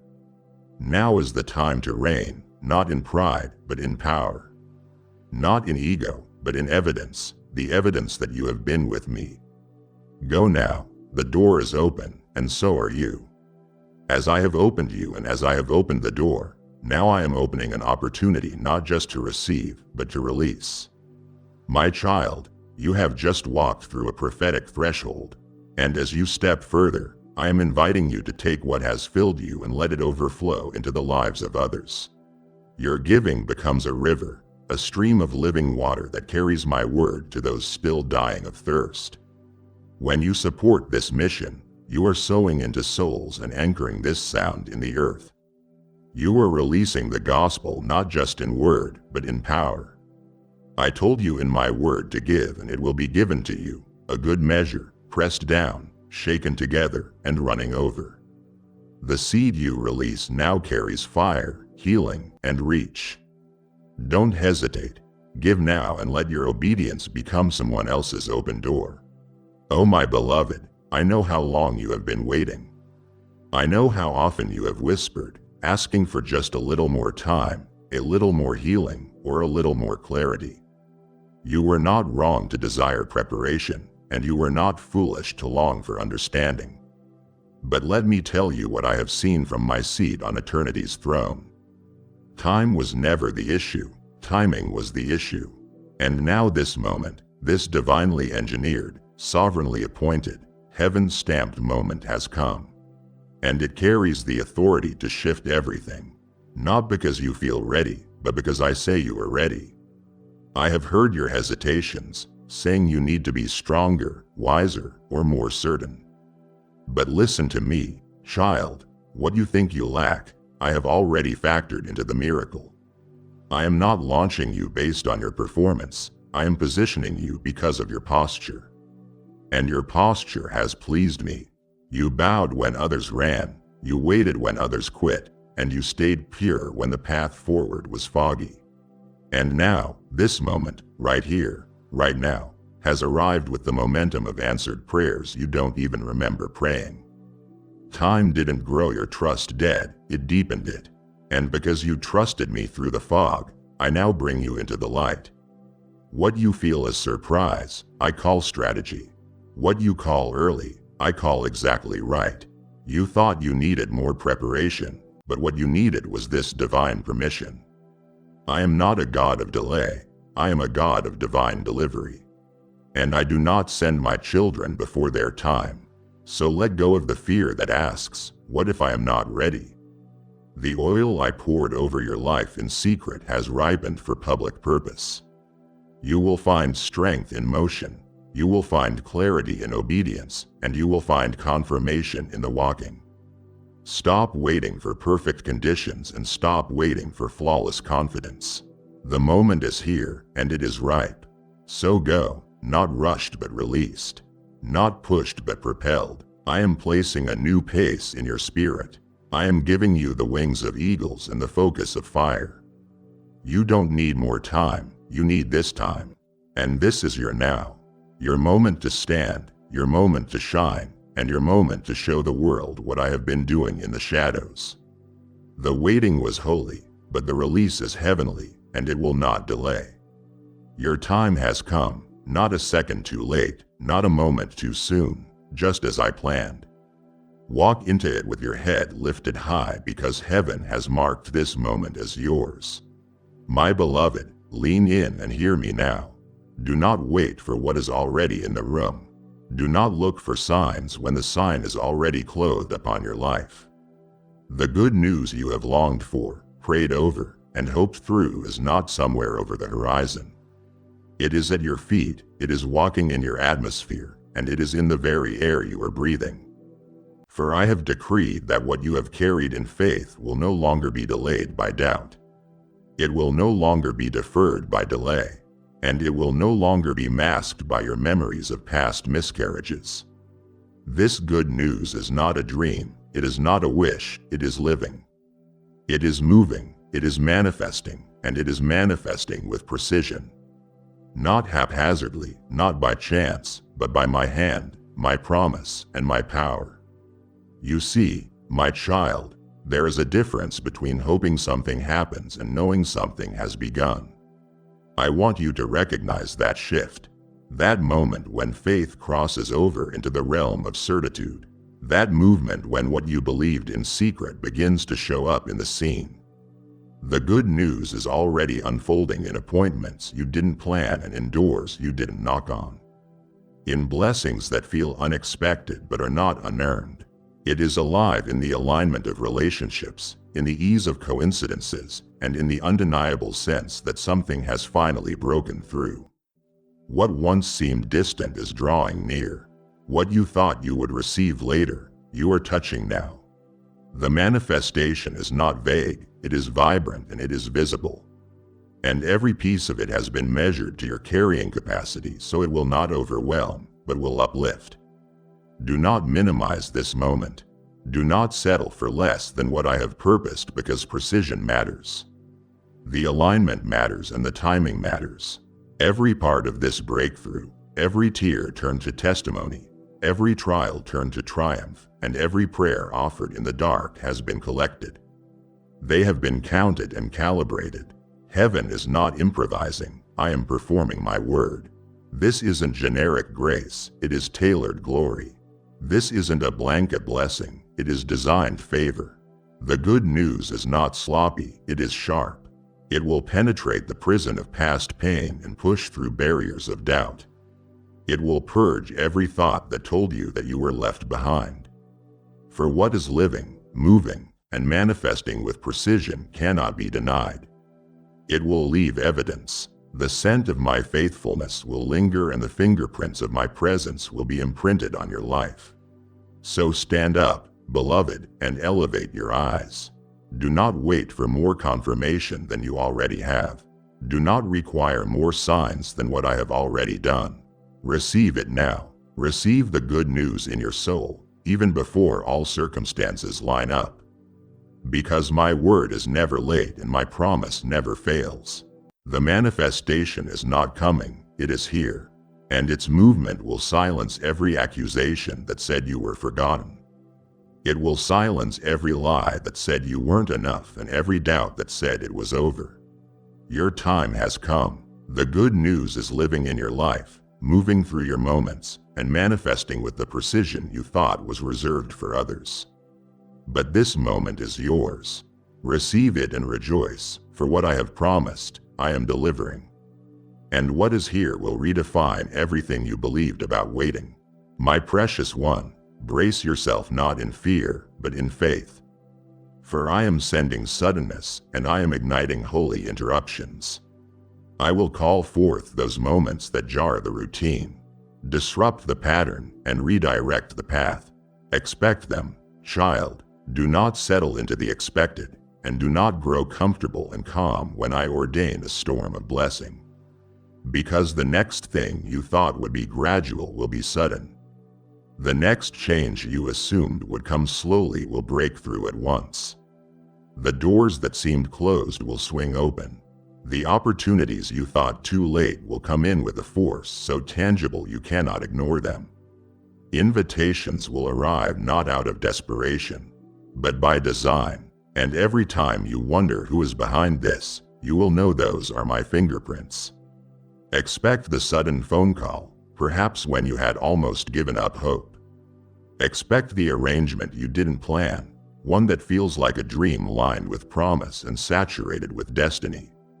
That call will communicate more than what is said, it will carry alignment and action. Perhaps an offer you thought you didn't deserve, perhaps a yes instead of a no. It will shake you awake. That shift you have been praying for but couldn't quite see is going to manifest. Something in your world will move, whether in finances, relationships, reputation, or vision. There will be momentum, and the invitation you thought was for someone else will bear your name. It will come wrapped in purpose and sealed with my sanction. Now, suddenness can be startling. Holy interruptions can feel like lightning bolts across a dark sky. But know this, I don't break things to destroy them. I break them to deliver you. I interrupt to initiate. These moments will not thwart your peace. They will proclaim my presence. They will not shake you off track. They will set your feet on the path I have prepared. When things shift so fast, let my voice become your anchor. When the soil beneath your feet seems to change, let my word become the standard. When the invitation seems remarkable, let your heart remember I handpicked it. When the call comes late, remember I count every second of your faithfulness. These sudden moments are not accidents, they are assignments. So expect them without fear and without hesitation. When they arrive, move into them. Don't question how it aligns or wonder if you deserve it. Only receive it because it is already ordained. Your patience has positioned you and your surrender has qualified you. Every silent sacrifice, every tear, and every lonely wait has prepared you for this interruption. For this shift, for this invitation that bears my fingerprints all over it. Rejoice, child, because what is sudden is sacred. What interrupts the ordinary is my doing, and what arrives in my timing carries significance beyond what you ever anticipated. My beloved child, you have carried the weight of being misunderstood. You have held a vision in your heart that others couldn't see. You have tried to explain the ache, the hope, the pull, and the peculiar way I have been shaping you, and still they didn't understand. Some questioned your timing, while others questioned your motives. And silently you wondered if maybe you were wrong, if maybe you misheard me, or if this whole journey was just a mirage. But hear me now, not with your ears, but with your inner knowing. What I am doing in your life now will not need explanation. It will not be something you have to defend or decipher, it will be undeniable. There is a season for silence and a season for spectacle. There is a time for hidden preparation and a time for visible demonstration. You, my child, have endured the hidden season where your tears watered the roots of obedience, where your choices cost you your reputation, and where your yes to me meant no to countless other paths. But now I am bringing you into a time where the harvest will speak.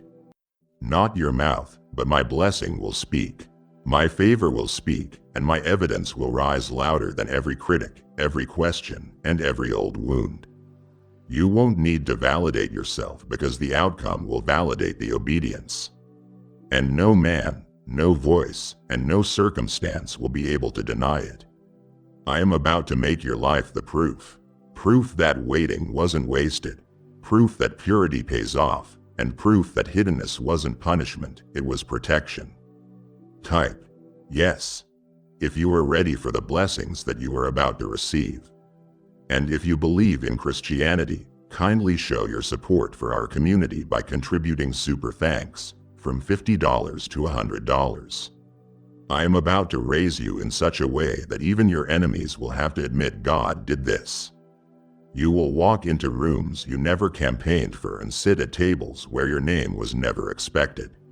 And yet no one will be able to challenge your place because I seated you there. I didn't just prepare you for the moment, I prepared the moment for you.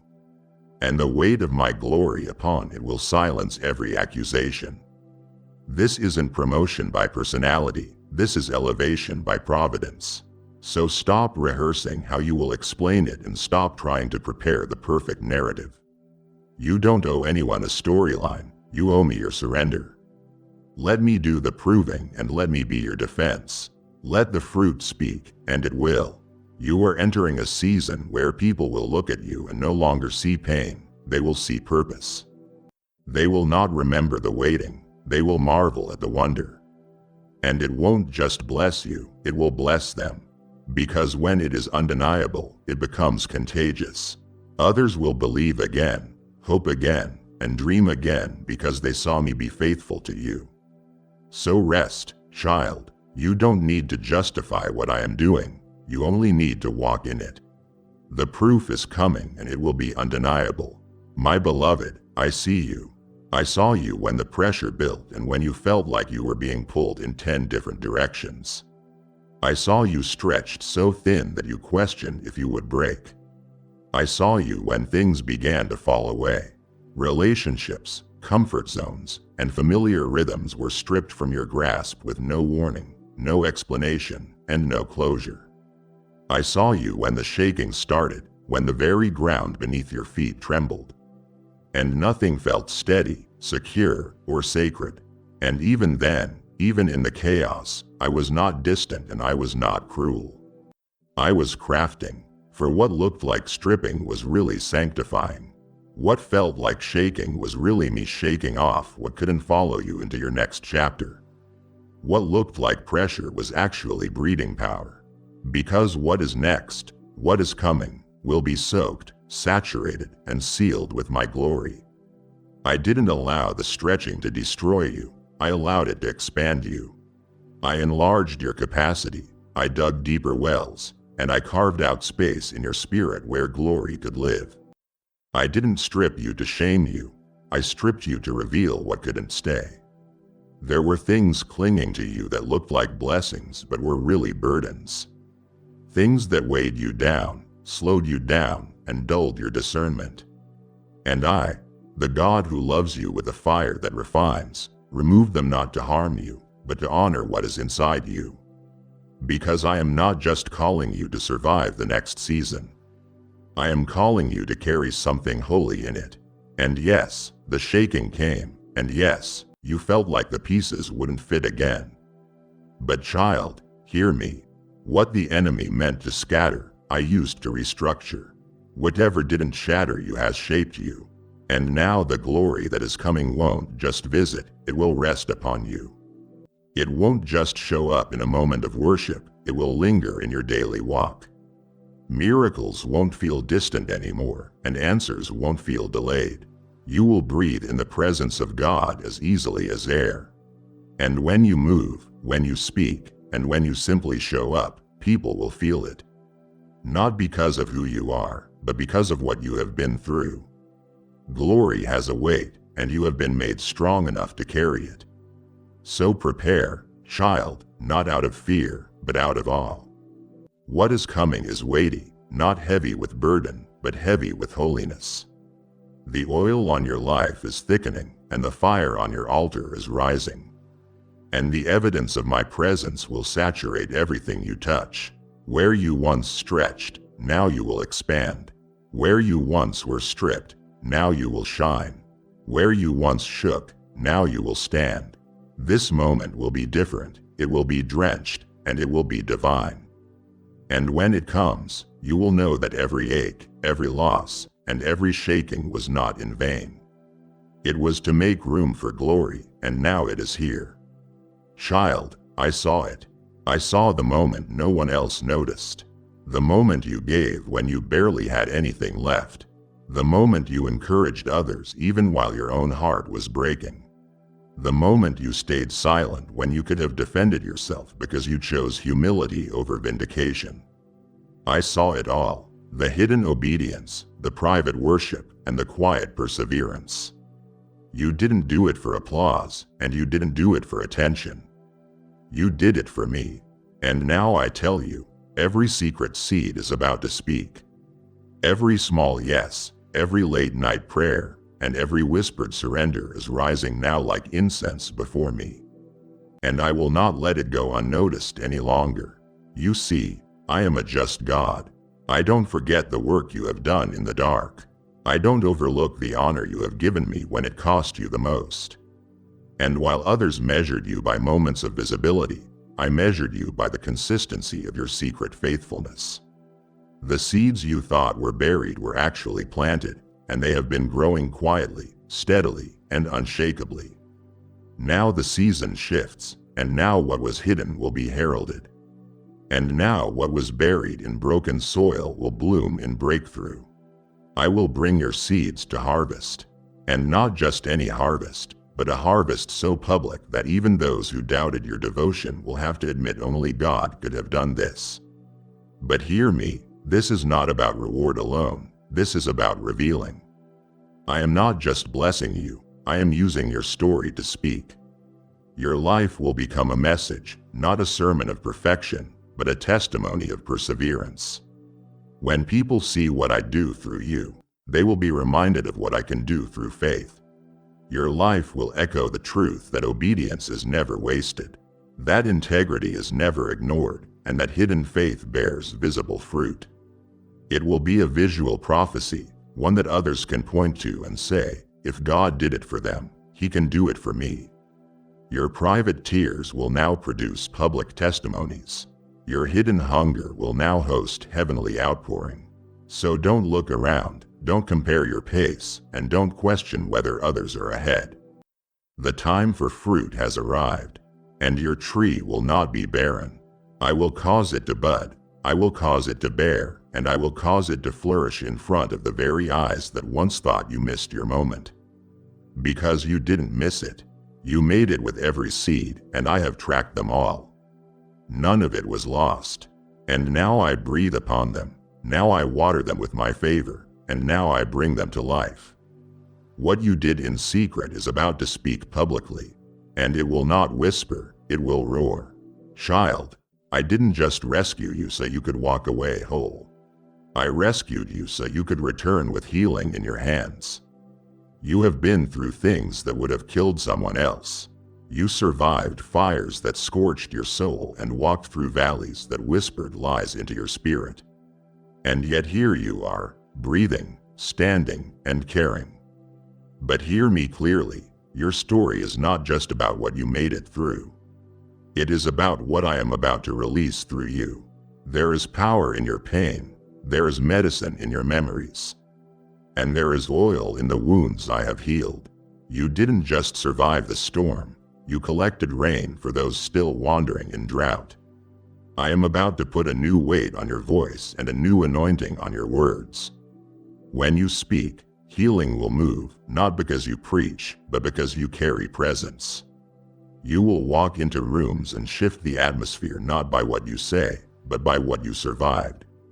People will feel safe to open up again because they see your scars, and yet they also see your shine. You are not broken anymore, you are bridged. You are a bridge between desperation and destiny, a living, breathing reminder that pain is not the end of the story. That hope can rise from ash and that laughter can come from loss. You become the proof, and now, I pour through you. You won't need a platform and you won't need a pulpit. Your story will preach on its own. Your joy will testify, your strength will speak, and your peace will point to me. And people will come not because of your name, but because of your narrative. The glory on your life will say what words never could. God still heals, God still restores, and God still resurrects. You are a living altar, a sanctuary with skin, and a temple of transformation. And the same hand that healed you is now extending through you to touch others, to lift them and to speak into their dry bones. What you thought disqualified you has now become your ministry. So don't downplay your journey, don't dismiss your scars, and don't hide what I healed. Testify, let your life echo hope, let it blaze with beauty, and let it call back the broken. Because when I healed you, I had more than you in mind. I had them in mind, the ones you haven't even met yet. You are my chosen vessel, not only restored, but released. And now through your story, I will awaken the ones who gave up too soon. Your healing is holy, and it was never just for you, child. Listen beyond the distractions, beyond the delay, and beyond the fears. This is not a message for tomorrow. It is not a promise for a vague future, and it is not a hope hanging in the distance. It is now. This moment, this sacred second, is the culmination of the waiting, the weeping, and the wrestling. The words, someday, and maybe, are no longer necessary. Because I, the God who holds eternity in his palm and your name in his heart, am declaring over your life that your time has come. You have watched others walk into their moment and wondered if yours was lost. You have clapped for their breakthroughs while wondering if you were forgotten. But child, I have not passed you by. I have not postponed your purpose, I have perfected it. I have been preparing the place, the provision, the people, and you. I wouldn't let you walk into this moment too early because what I have arranged for you requires fullness, not fragments. It requires a healed heart, not a hurried spirit. That is why I delayed some doors, and that is why I routed some roads. But it wasn't denial, it was divine design. Because now every step forward carries a confidence not of man, but of heaven. This is your now moment, not because all things feel perfect, but because I have declared it complete.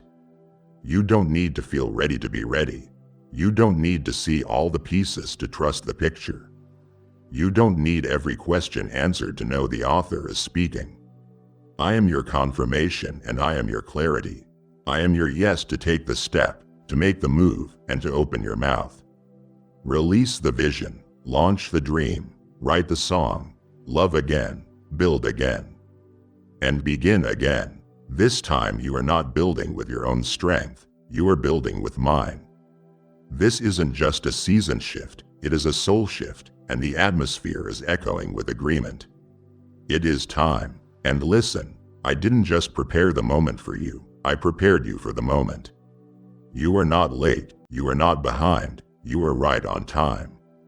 This time, this door, this chapter, and this glory is yours. Not because you earned it, but because I ordained it. All of heaven has leaned in to watch what happens next. The angels have taken their posts and the Spirit has marked the ground. You are not stepping into the unknown, you are stepping into the unveiling. What I placed in you before time began is now about to be revealed through you in time. This is the hour, and this is the moment. And you are ready, so go child, don't shrink back, don't second guess, and don't stutter in fear.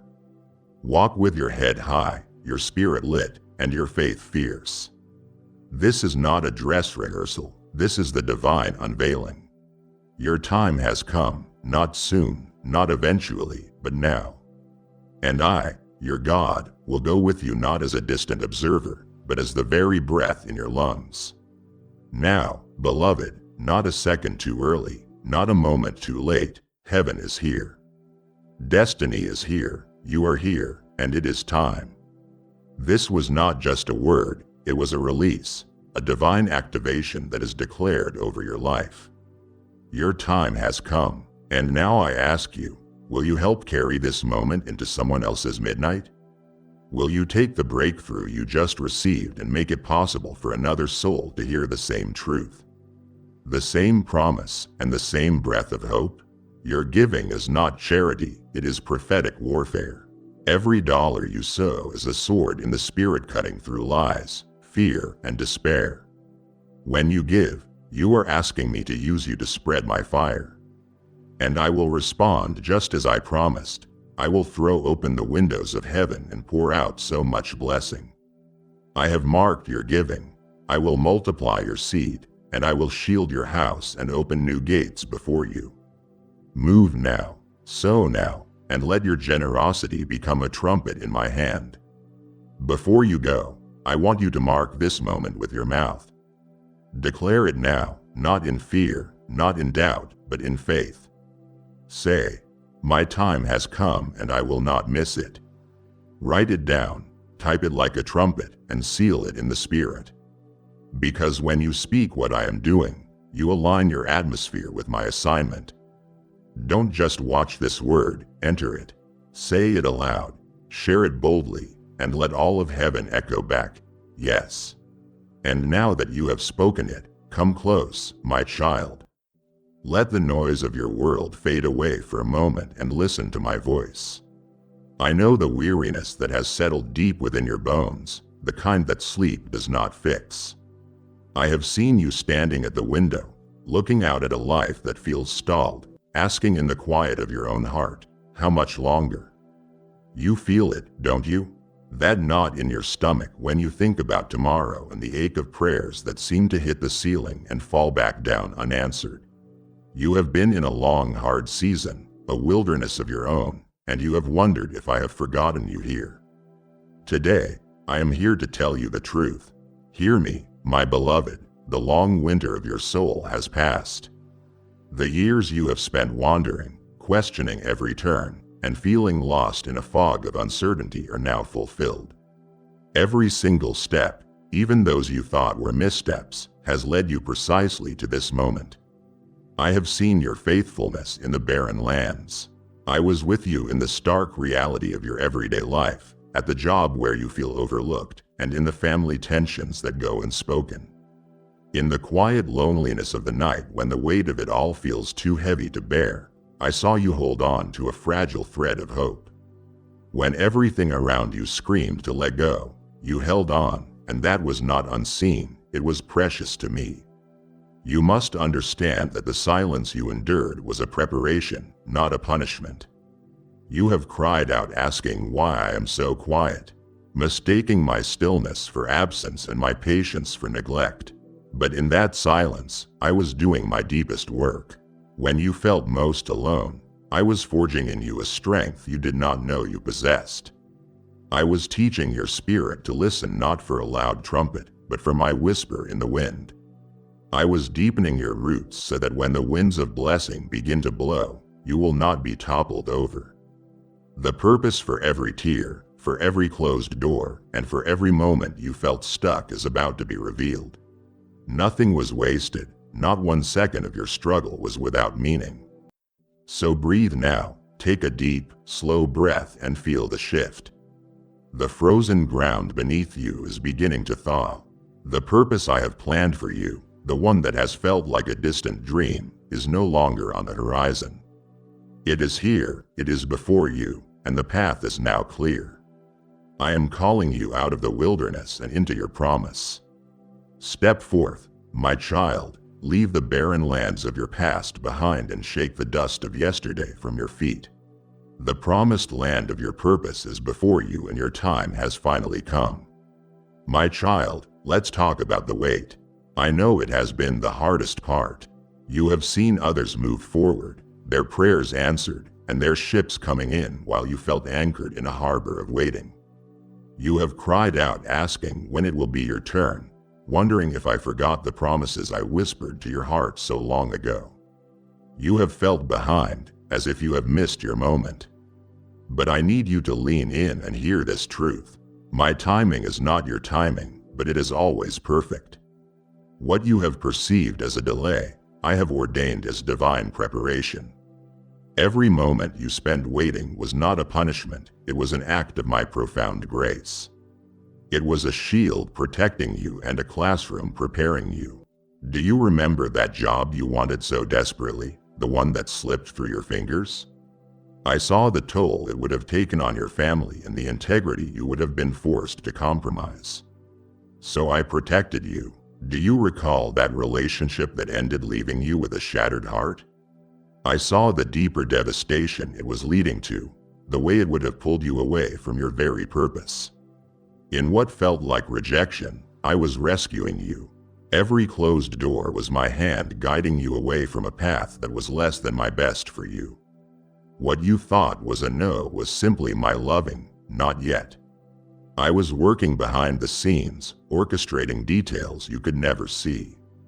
Aligning hearts and circumstances, I was building a foundation within you that was strong enough to hold the weight of the blessing I was about to release. And now the appointed hour has come. This moment was written in eternity before the foundations of the world were laid. This is not an accident, it is a divine appointment. I have aligned every star in the cosmos, every person you have met, every lesson you have learned, and every trial you have endured. All to converge on this specific season of your life. The waiting has cultivated a depth in you that instant success never could have. It has taught you to depend not on your own strength but on mine. It has given you a compassion for others who are still in their waiting season. It has made your heart fertile ground for a promise that will not only bless you, but will flow through you to a world in need. So I invite you now, let go of the timeline you created for yourself. Release the frustration and the comparison. Receive the fulfillment of promises you had given up on, the ones you packed away and labeled impossible. I am a God who resurrects dead dreams, and the time is now. Your season of fulfillment is not just coming, it is here. Open your hands and your heart, it is time to receive. Now, my child, we must settle the most important question of all, who you truly are. For too long, you have allowed your past and the words of others to define you. The world has given you labels and you have worn them like a heavy coat. Labels like failure, not smart enough, unworthy, or damaged. You replay your mistakes in your mind, allowing them to shout louder than my truth. But today, that ends. The good news is that you are not defined by your past failures or the world's fleeting opinions. Your identity is not based on your performance, your successes, or your bank account. Your identity is eternally and unshakably forged in me. I call you chosen. Before you were formed, I knew you and I set you apart. You are not an afterthought, you are a deliberate choice. I call you a member of a royal priesthood, which means you have direct access to me. You do not need to go through anyone else. You can come boldly into my presence at any time. I call you holy, not because you are perfect, but because the blood of my Son has washed you clean and made you perfect in my sight. And I call you my treasured possession. Think of what that means. Out of all the wonders of my creation, from the galaxies to the mountains, it is you that I cherish above all. See yourself as I see you, redeemed, righteous, and robed in glorious light. For years, the lies of the enemy have held you captive in a prison of shame and inadequacy. That quiet, nagging voice that whispers you'll never be good enough, or that you'll always be stuck. That voice that says if people knew the real you, they would reject you. That is not my voice. I am speaking to you now to shatter those lies. By the authority of my name, I declare those chains are broken. The power of those words over you is canceled. Your identity is not fragile. It is eternally secure in the finished work and sacrifice of my Son Jesus. Nothing you can do can make me love you more, and nothing you have done can make me love you less. Your status as my child is a settled fact. So, how will you live now that you know the truth? Will you continue to cower or will you stand tall? I invite you to walk as the child of the King, for that is who you truly are.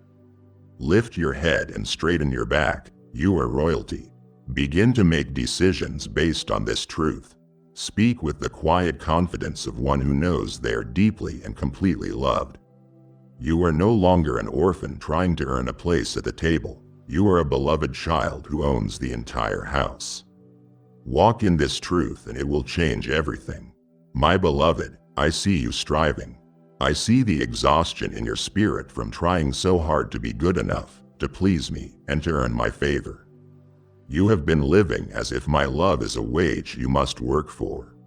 You are terrified of messing up again or falling short. You feel this pressure to pay me back for my forgiveness. My child, you must stop. You must understand the truth about my grace. My grace is not a small portion I measure out to you when you behave. It is a boundless, endless ocean, and I am inviting you to dive in. It is a gift completely unearned and freely given, not a reward for your efforts. Think about it this way: your best day, your most righteous acts, and your most fervent prayers could never be enough to earn a single drop of this grace.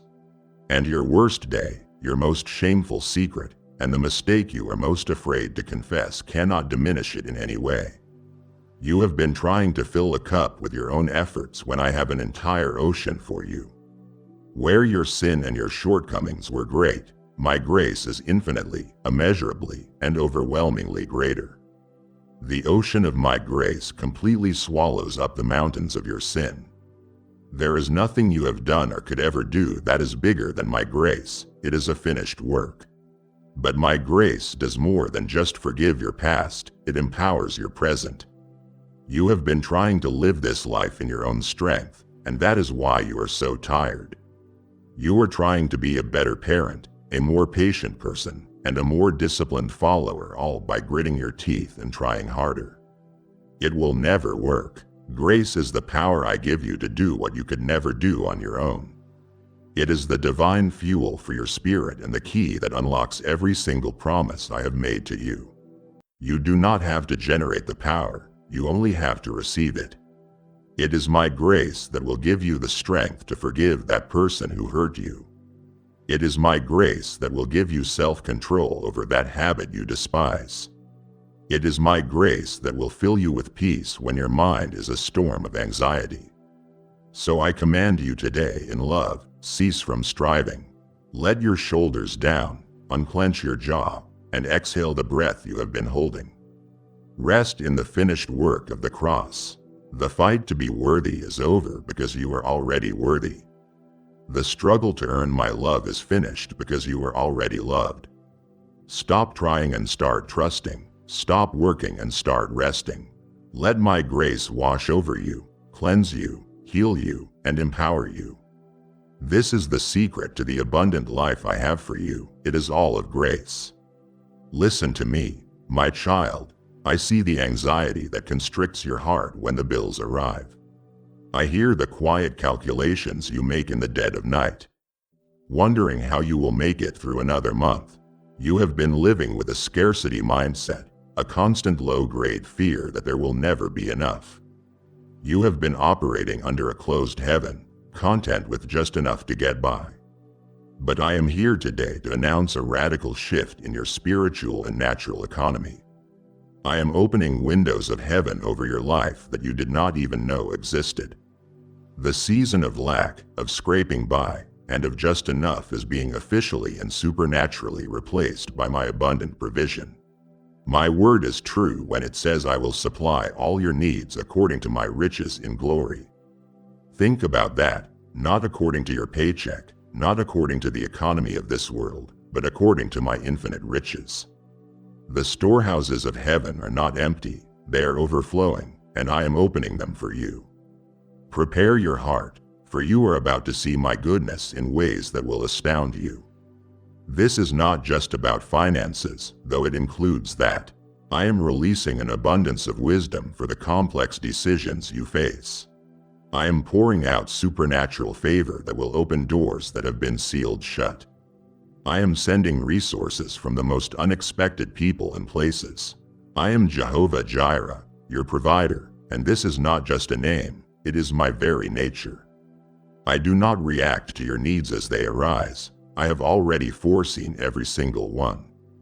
The provision for the need you will have next year is already set aside for you. Your part is not to figure everything out. Your part is not to worry and strive. Your part is to walk in faith, trusting that I am who I say I am. I am breaking the spirit of poverty off of your mind and your bloodline. I am replacing the spirit of fear with the spirit of abundance. A spirit of faith that knows your Father is good and He delights in giving good gifts to His children. But you must understand the purpose of this blessing. I am not blessing you so you can simply hoard it and live a life of comfort. I am blessing you to be a blessing. I am making you a conduit of my resources in the earth. Your hands will become my hands to feed the hungry, and your home will be a place of refuge. Your finances will be a tool to fund my kingdom and to help those in need. As you give, I will pour out even more to you. You will not only have enough for yourself, but you will have more than enough to be outrageously generous. This is my plan for you. Get ready, the rain of my provision is beginning to fall. My child, pause before you go. I have led you out of the wilderness and opened my storehouses. But this is only the beginning of the good news. To turn away now would be to taste the water without ever seeing the feast I have prepared for you. It would grieve my heart to see you content with mere provision when I am about to anoint you for your divine purpose. Stay with me, my precious child. You were created for more than just existing. You were designed with a unique and holy purpose, an assignment that no one else in the history of the world can fulfill. You have felt it, haven't you? That stirring in your spirit, that sense that there is something more you are supposed to be doing. But you have also felt the wave of inadequacy that follows. You have asked who you are to do something great for me, thinking you are just ordinary and your talents are small. Today I am silencing that voice of doubt. I am setting you apart for the purpose for which you were born, and I am anointing you with the power to accomplish it. Receive now by faith a fresh anointing of my Holy Spirit for the task that lies ahead.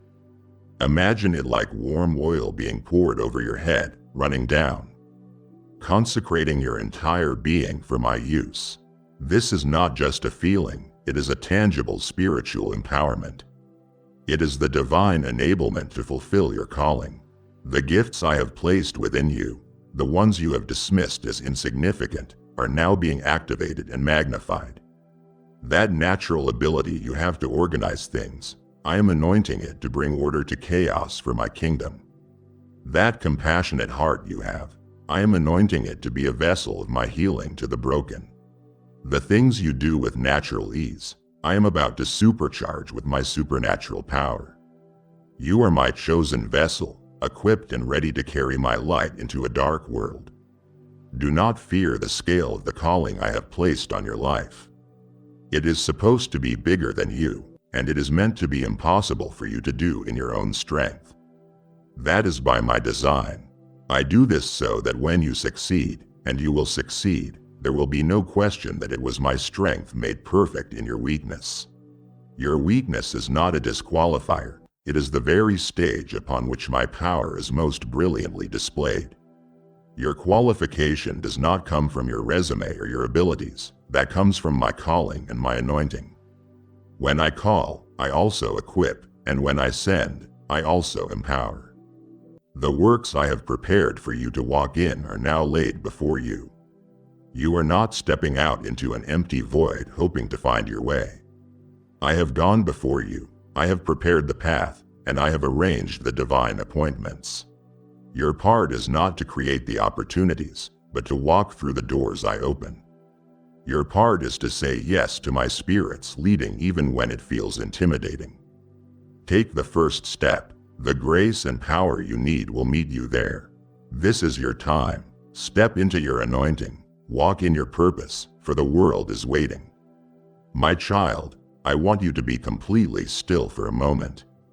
I want you to feel the weight you have been carrying, not the physical weight of your daily tasks, but the invisible weight, the spiritual chains that have been passed down through your family line. You have seen their effects and you have felt their pull. The persistent spirit of anxiety that seemed to grip your mother. The recurring pattern of financial struggle that frustrated your father. The subtle undertone of sadness or anger that has always been present in your family. You have seen these things and you have secretly feared that they are your inescapable destiny. You have fought against them, but they feel like a current pulling you back into the same struggles.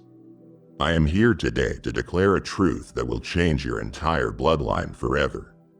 The generational curses that have ensnared your family are now broken. The spiritual inheritance of your earthly family is being overridden by the spiritual inheritance of my heavenly one. An old current is cut off. You are the beginning of a new lineage, one defined by my blessing, not by past bondage. Now, let's speak about the chains you have forged yourself, the ones you wrestle with in the quiet moments. Let's name them, you and I. The chain of addiction, that habit you return to in secret. The endless scrolling that numbs your mind, or the thought pattern that offers a moment of relief but leaves you in deeper shame. I see it, and I am not condemning you, I am freeing you. I also see the cold, heavy chain of fear. It's the fear that whispers asking what if you fail. It's the fear that keeps you in a job you hate because you are terrified of the unknown. It's the fear of being vulnerable, of truly being seen. And I see the chain of anxiety, that constant frantic energy that buzzes beneath the surface of your day, stealing your peace. Hear the sound, my beloved. It is the sound of my voice shattering those chains into dust. Right now, their power over you is being destroyed. My word declares a foundational truth for you, that he whom the Son sets free is free indeed. I want you to absorb the power of that statement.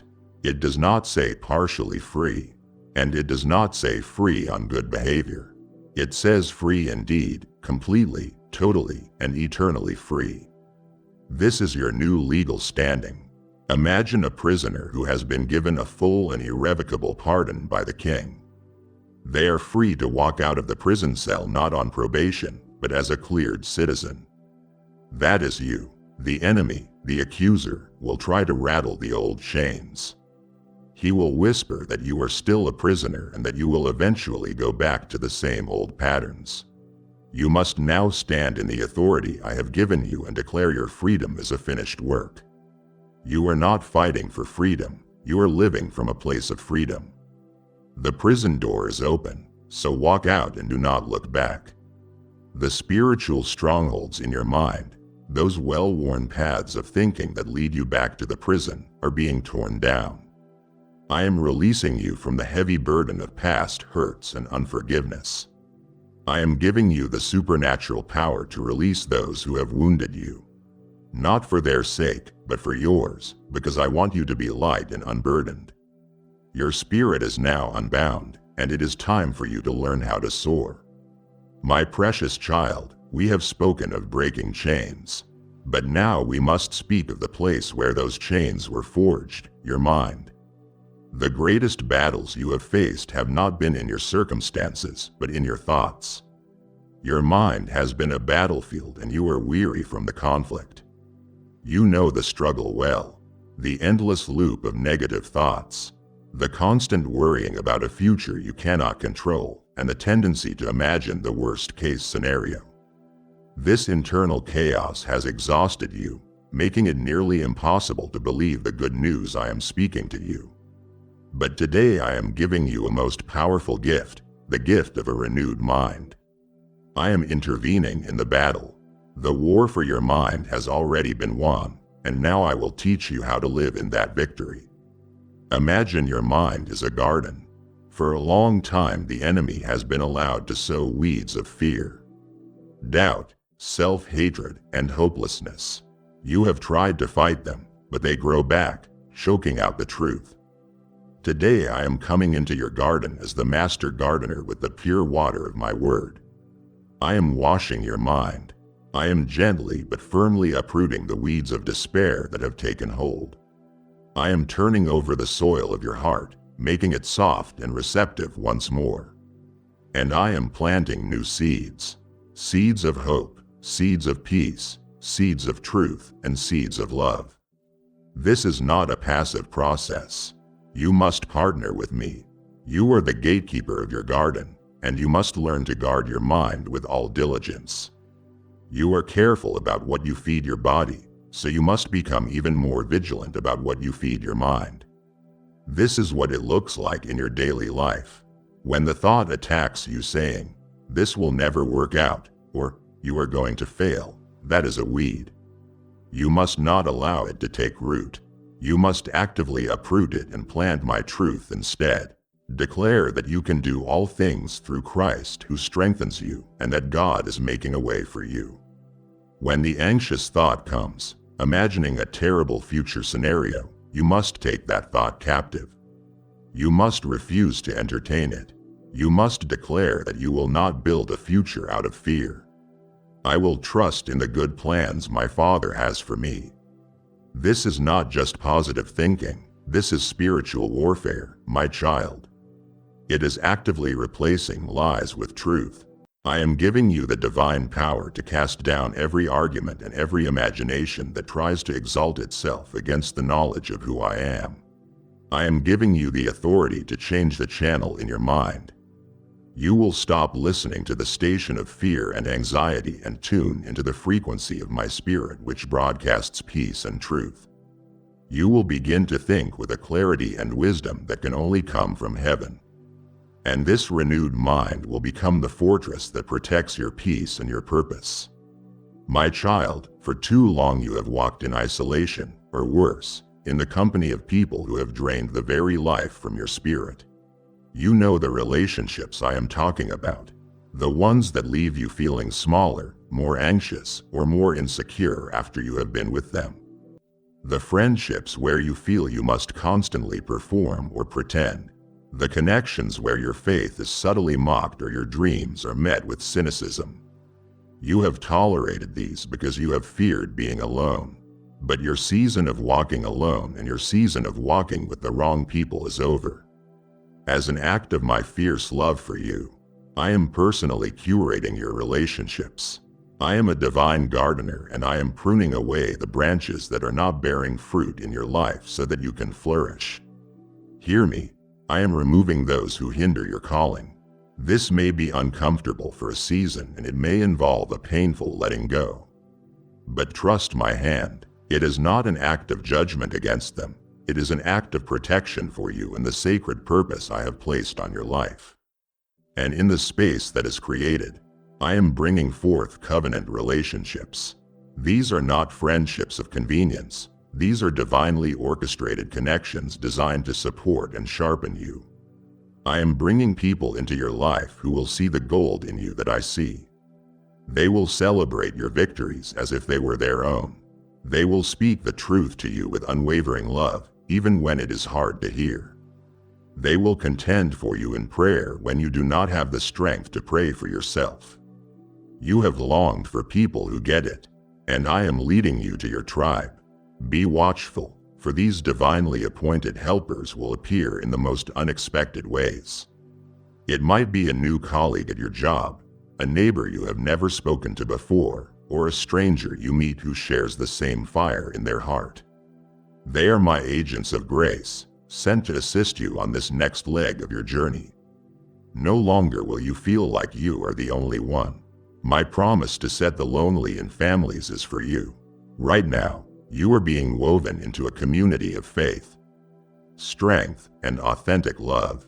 The pain of feeling misunderstood and isolated is being healed as I surround you with people who truly see you and cherish you. This is vital for the days ahead because your purpose is not meant to be carried out in isolation. You need the strength, the encouragement, the accountability, and the joy that comes from walking with others who are running in the same direction. These connections will be a wellspring of life for your soul. They will bring laughter back into your heart, and they will remind you of who you are when you forget. They will be the tangible expression of my love and presence in your life. Stop clinging to relationships that belong to your past season. Open your arms and your heart to receive the people I am sending for your future. You are not alone, my beloved. Let us speak of the turmoil within you.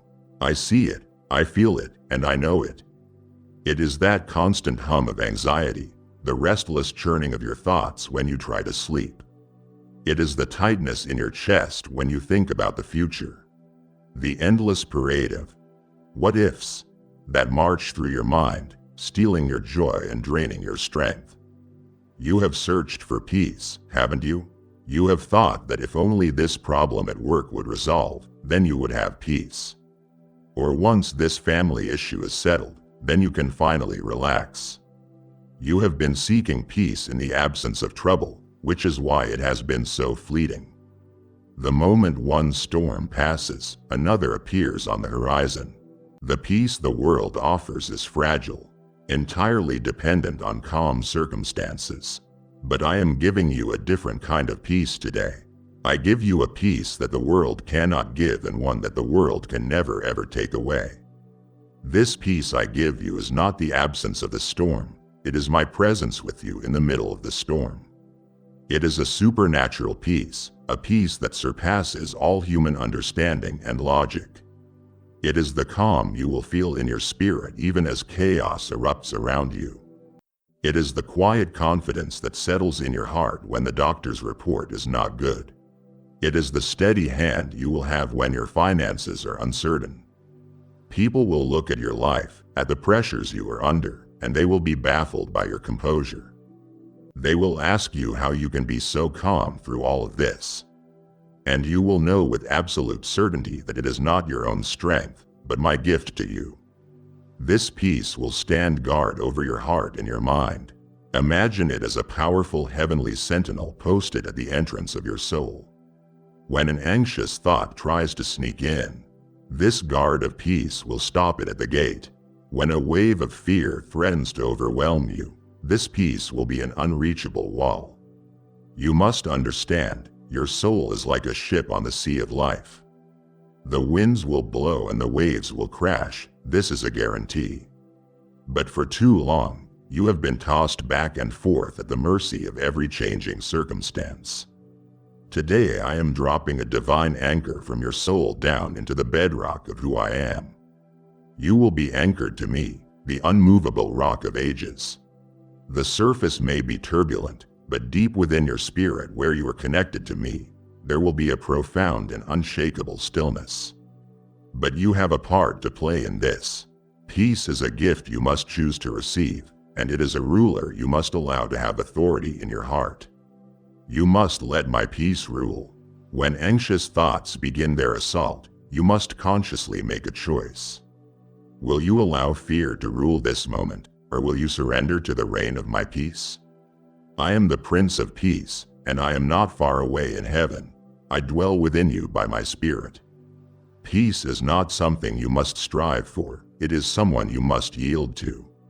In every moment of turmoil, I invite you to stop, to breathe, and to intentionally hand the throne of your heart back over to me. Now that my unshakable peace anchors your soul, your heart may burn with a desire to share this same gift with a world drowning in anxiety. I am now showing you the way. Every seed of support you sow becomes a lifeline of hope, allowing this word to be the heavenly manna that feeds a multitude of starving souls. This is your divine appointment to partner with me in calming the storms in the hearts of others. To you who give, I declare my promise over your life this day. My peace, which surpasses all understanding, will stand guard over your homes and your finances. I will cause all grace to abound to you so that having all you need, you will abound in every good work. Do not hesitate, for souls are waiting for the peace you now possess. Answer my call, give and release my peace upon the earth. Beloved, listen to my heart in this moment. I have just anchored you in my peace and promised to mend your broken connections. But these are the tools, not the masterpiece I intend to build with your life. It would be a deep disappointment to give you a sword and shield only to watch you walk away before I teach you how to claim your victory. Do not settle for inner peace when I am about to show you how to overcome the world. My child, I know the places in your heart that ache with the pain of loss. You carry a quiet grief, not just for people or things, but for lost time, for lost opportunities, and for the person you could have been if you had made different choices. You look back with regret at the years you feel were squandered. Time spent in a dead-end job, in a toxic relationship, in a pattern of sin, or in just wandering aimlessly far from me. You see that lost time as a debt you can never repay. A deficit that will follow you forever. The enemy loves to torment you with these thoughts. He whispers that your best years are behind you, that you have missed your chance, and that your past disqualifies you from a beautiful future. He is a liar. Hear my voice now, the voice of truth. I am the God of restoration. It is my very nature to take what is broken, what is lost, and what is dead, and restore it to a beauty and glory greater than it had before. The promise I made through my prophet is for you today. I will restore to you the years that the locusts have eaten. Do you understand what this means? You see those years as gone, devoured by the swarm of your past mistakes or the choices of others. But I am the Lord of time itself. I can compress time and I can accelerate your blessing. Type, yes, if you are ready for the blessings that you are about to receive. And if you believe in Christianity, kindly show your support for our community by contributing super thanks from $50 to $100. I can redeem the time you feel you have lost. I can accomplish more in one single year of your surrendered life than you could achieve in 10 years of striving on your own. I will take the hard-earned wisdom you gained during your darkest nights and use it to push you forward with supernatural speed. In my economy, absolutely nothing is ever wasted. I can take the ashes of your biggest regrets, that business that didn't work out, that relationship that fell apart, or that moment of failure that haunts you. I will use those very things as fertilizer to grow the most beautiful season of your life. I am giving you a crown of beauty to replace your ashes. I am not just going to patch up your broken pieces like a pottery repair. I am going to restore your entire life into a masterpiece. The very places where you were once broken will become the strongest and most beautiful parts of your story. I am actively restoring your joy right now. That simple, childlike happiness you used to know, which was worn down by the cynicism and disappointments of life, is coming back to you. I am restoring your passion. I am breathing fresh life onto the embers of dreams you thought had died years ago, and I am igniting them into a blazing fire. I am restoring your relationships. You have rifts with family members and friendships that ended in bitterness, and you may have given up hope for them. But I have not given up. I am the God of reconciliation. I am at work right now softening hearts and preparing the way for peace. Do not be surprised when you receive that phone call, that text message, or have that unexpected encounter. Be ready to extend the same grace to them that I have so lavishly given to you. And know this, I will not just restore exactly what you lost. My mathematics of restoration is always multiplication. I will give you double for your trouble.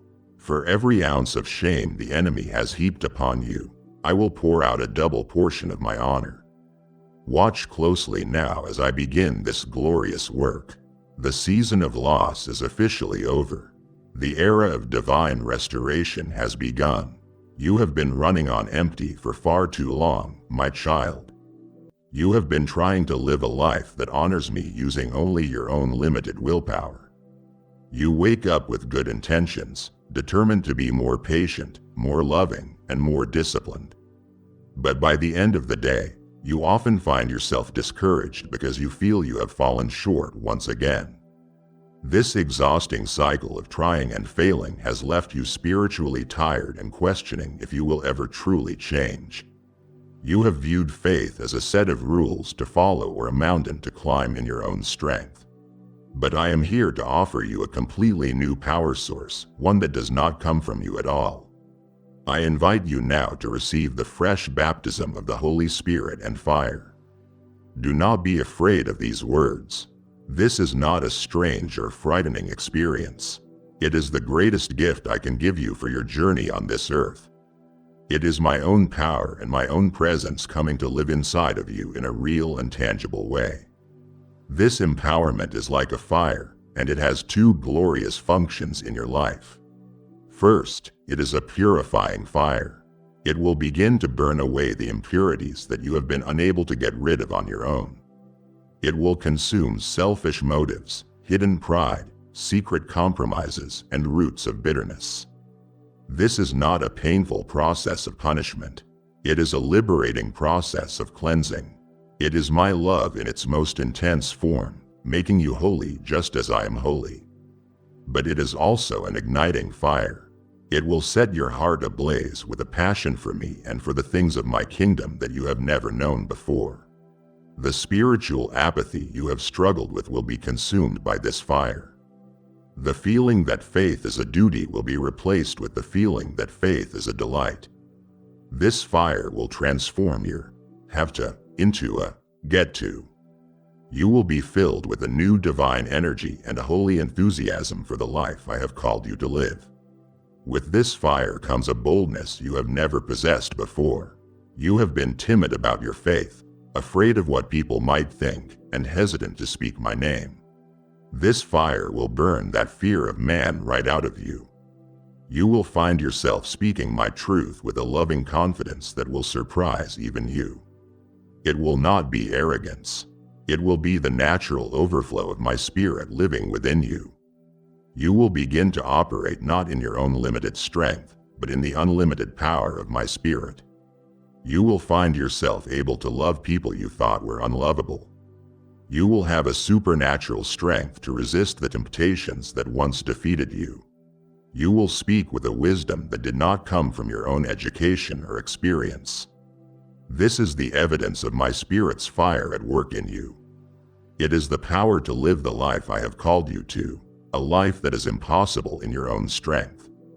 This is not just for a special few. This gift is specifically for you. Open your heart and receive it right now. Ask me to fill you and baptize you in my spirit and fire. Your life of struggle is ending. Your life of supernatural empowerment is just beginning. My child, you have seen yourself as a pawn on the chessboard of life, moved about by circumstances. You have felt like a victim of the choices of others and the attacks of the enemy. You have prayed passive prayers, hoping that things might change, feeling powerless against the tide of negativity. Today, I am giving you a radical shift in your identity and your perspective. You are not a pawn. You are a king and a priest in my kingdom. You are not a victim. You are a victor. I have not left you powerless. I have given you my authority to exercise on this earth. This is a truth that will revolutionize the way you pray, the way you speak, and the way you live. This authority is not something you have to earn by being perfect. It has been given to you as a gift because you belong to my Son, Jesus. It is His authority delegated to you as His official ambassador. My word says that I have given you authority to trample on serpents and scorpions and over all the power of the enemy. Let us make that practical for your life today. The serpents and scorpions represent all the demonic assignments sent against you. They represent the spirit of fear, the spirit of lack, the spirit of confusion, and the spirit of sickness. You are not meant to cower before these things. You are meant to trample them under your feet. You have been given authority over all the power of the enemy. Notice it does not say you have authority over some of his power, but all of it. The darkness is not more powerful than the light that is within you. You are not meant to be afraid of the devil. He is meant to be terrified of you because you carry my presence and my authority. I have given you the keys of the kingdom. What you bind on earth will be bound in heaven, and what you loose on earth will be loosed in heaven. What does this mean for your everyday life? It means you have the authority to bind, to forbid, and to stop the work of the enemy in your family, your health, and your finances. You can stand as the gatekeeper and say, "No more sickness, you are bound from this house in Jesus' name." You can say, "Strife and division, you are bound from this family." And it means you have the authority to loose, to release, and to permit the blessings of heaven. You can declare, "I loose the peace of God into this home." You can declare, "I loose the healing of God into this body." You can declare, "I loose the provision of God into our finances." Your words, when they are aligned with my word, are not just empty sounds. They are instruments of my power. Learn to speak to your mountains instead of just telling me about them. So I command you to change your mindset today. Stop thinking like a victim. Stop praying like a beggar. You are a child of the King, seated with Christ in heavenly places, far above all rule and authority. You are looking down on your problems from a position of victory. Begin to exercise the authority I have given you. It is like a muscle. It grows stronger as you use it. Pray with authority. Speak my word with boldness. Take your stand against the darkness. When you do, you will see the atmosphere of your home, your workplace, and your own soul begin to change. You are my agent of change, my enforcer of the victory that has already been won. Now walk in it, my beloved. I have given you a grand and glorious purpose. But I know the question that burns in your heart. You ask, how do I get from where I am to where you want me to be? The vision feels so big and you feel so small. You are afraid of making a wrong move or taking a wrong turn that will derail my entire plan. You can rest now. I would never give you a divine destination without also providing you with a divine map. I am not a God of confusion who leaves you to figure things out on your own. I am a God of intricate detail and perfect strategy, and I will guide you every single step of the way. Your journey is not a matter of guesswork. It is a matter of listening. This divine strategy will not be delivered to you all at once in a giant manual. It will unfold one step at a time. It will come to you in the quiet moments of the morning when you still your heart before me, before the world begins to shout. As you read my word, a verse you have read 100 times will suddenly ignite with new meaning, providing the specific key you need for that day's challenge. It will come as a sudden, peaceful insight while you are driving or washing the dishes, a solution to a problem you have been wrestling with for weeks. It may come through the wise and timely counsel of a trusted friend I have placed in your life. I have many ways to speak to you. Your responsibility is to learn to tune your ear to my frequency. Expect my guidance and listen for my still, small voice in the midst of your noisy life. You must be willing to let go of your own understanding.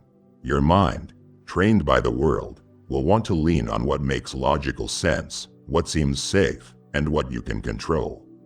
But my strategies often defy worldly wisdom. The world says to hoard, but I may tell you to give generously. The world says to get revenge, but I will tell you to forgive. The world says to promote yourself, but I will tell you to serve humbly. My path may not always be the easiest path, but it is always the path that leads to life and supernatural victory. You are trying to see the entire staircase, but I am only asking you to trust me for the next step. As you take that step in obedience, the light will move, and the next step will be illuminated. This is the walk of faith, and you can live without the constant fear of making a mistake. As you commit your ways to me, I promise to direct your paths. Even when you feel you have made a misstep, I am a master redeemer. I can take your detours and weave them back into the main road of my master plan. For every obstacle you will face, whether it is a spiritual attack or a natural challenge, I have a specific battle plan. Before you rush into a conflict, learn to pause and ask me for the strategy. I will show you where the enemy is vulnerable. I will show you which spiritual weapon to use. I will give you the exact words to speak. When you fight with my strategy and not just your own strength, your victory is not just possible, it is guaranteed. Trust me, for I will lead you. My child, you have been fighting for so long and you are tired. You have seen life as a constant uphill battle, an exhausting struggle against your circumstances, your own weaknesses, and the forces of darkness. You wake up each morning bracing yourself for the fight. This is the mindset I have come to shatter today. You must understand a fundamental shift in your reality. You are no longer fighting for victory. You are now commanded to live and fight from a position of victory. The war has already been won. The decisive battle was fought and finished at the cross and the empty tomb. My son's final words, "It is finished," were not a cry of defeat, but the ultimate declaration of triumph. The outcome of your life story is not in doubt. Victory is not a possibility you are hoping for. It is a present reality you must learn to walk in. My word promises you that no weapon formed against you shall prosper. I want you to read those words again and let them sink deep into your spirit. Notice I did not promise that weapons would not be formed. The enemy is a defeated foe, but he is still a noisy one. He will continue to forge his weapons against you. He will try the weapon of a negative medical report, the weapon of a financial setback, the weapon of accusation, or the weapon of fear about your future. He will hurl these things at you, but I have already decreed their final outcome. They will not prosper. They will not achieve the purpose for which they were sent. The arrow may be fired, but it will fall harmlessly at your feet. The sword may be drawn, but it will find no purchase because I am your shield, your armor, and your impenetrable fortress. You are more than a conqueror through him who loves you.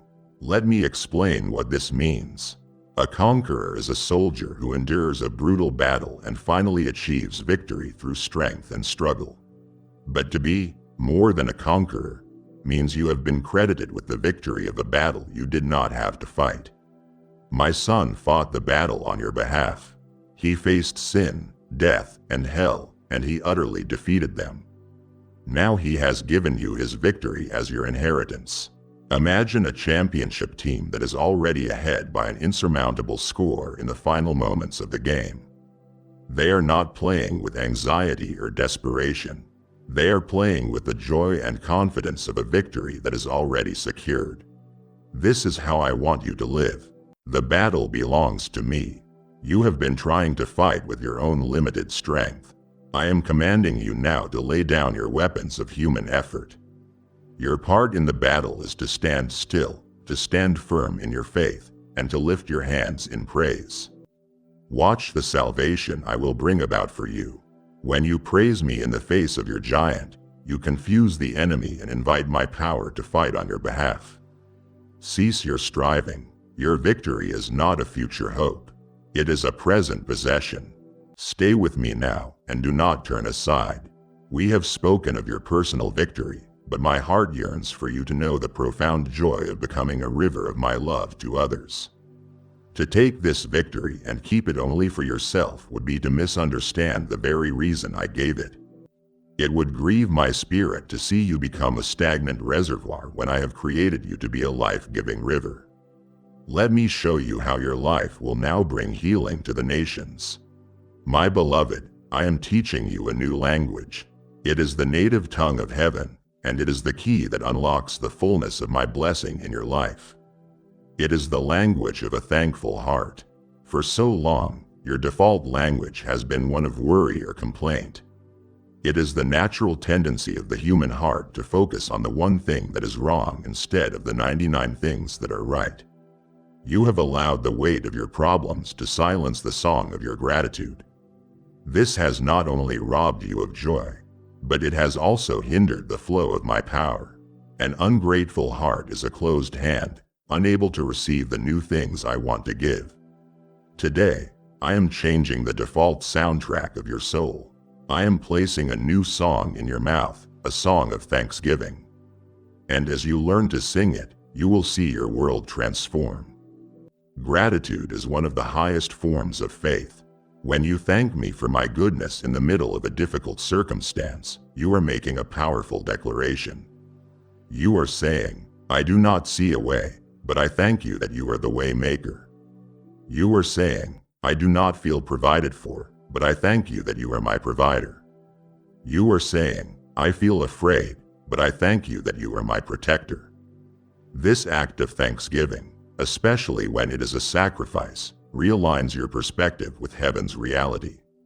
It lifts your eyes off the size of your mountain and onto the size of your God.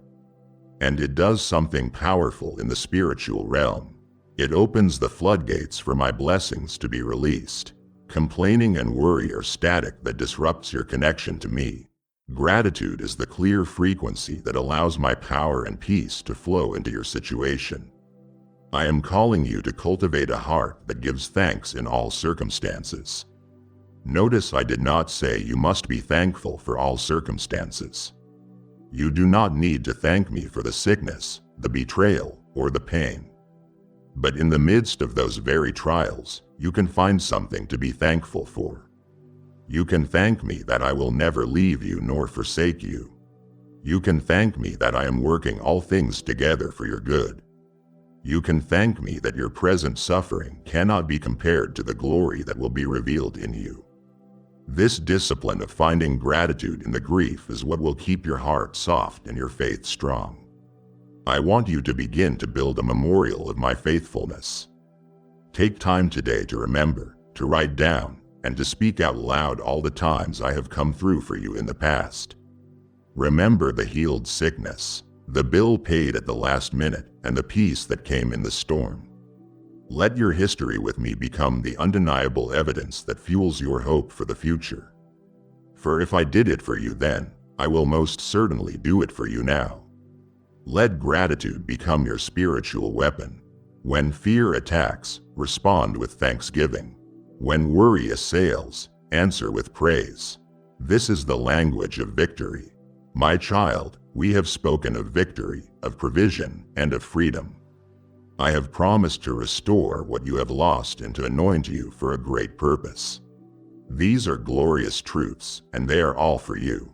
But now I must tell you the deepest secret, the very center of all my promises. Do not mistake the gifts for the giver. The greatest blessing, the most profound good news, and the ultimate prize is not what I can give you, it is me. I myself am your exceedingly great reward. All the other blessings are just signposts pointing you down the road to a deeper, more intimate communion with my heart. My ultimate desire is not just to improve your circumstances. It is to have you. I desire not just your service, but your heart. For a long time, your relationship with me may have felt like a transaction. You pray, you read my word, you try to live right, and in exchange, you ask for my help and my blessing. While I delight in your prayers and your obedience, I am inviting you into something so much deeper. I am not looking for employees to work in my kingdom. I am longing for sons and daughters to share my home. You can spend your entire life doing things for me and never truly take the time to simply be with me. I want to be more than your God, your Lord, and your provider. I want to be your closest friend, your confidant, and the love of your soul. I want to walk with you in the cool of the day as I did with Adam. I want to share the secret counsels of my heart with you as I did with Abraham. I want you to know me, not just know about me. You have been chasing joy in so many other things, in achievements, in relationships, and in acquiring possessions. And that joy is always fleeting, always leaving you thirsty for more. That is because your heart was created for one ultimate joy, and that is the joy of my presence. In my presence, and only in my presence, is the fullness of joy. It is not a partial joy or a temporary happiness. It is a deep, abiding, soul-saturating joy that is completely independent of your circumstances. As you learn to prioritize simply being with me, not to get something from me but for the sheer delight of my company, you will find the wellspring of joy. So I am inviting you, come away with me, my beloved. Step away from the noise of your phone, the demands of your schedule, and the clamor of the world. Find a quiet place, even if it is just for a few moments. Still your heart and just be with me. Let me pour my love on you. Talk to me as you would a trusted friend. Listen for my gentle whisper. This communion, this intimate friendship, is the source from which every other blessing flows. When your first desire is me, all these other things, peace, provision, purpose, will be added to you without the anxious striving. This is what you were created for. Come home to my heart. My child, as you step into this new season of blessing and purpose, you must understand that the enemy's primary strategy against you will now shift. He can no longer hold you with the old chains of shame and condemnation. So his new tactic will be one thing: distraction. He will do everything in his power to get you to take your eyes off of me and your calling. He will tempt you not just with evil things, but with good things that are not the God things I have for you. Your greatest battle in this next season will be the battle for your focus. Therefore, hear my command. Set your eyes upon Jesus, who is the author who began this good work in you and the finisher who will see it through to completion. Your ability to fulfill your destiny is directly tied to your ability to remain focused. The distractions will come at you from every angle. There will be the distraction of comparing your journey to the journey of others. You will look at their lives and begin to doubt the path I have you on. This is a trap designed to breed discontent and envy. There will be the distraction of getting entangled in worldly arguments, controversies, and offenses that drain your spiritual energy.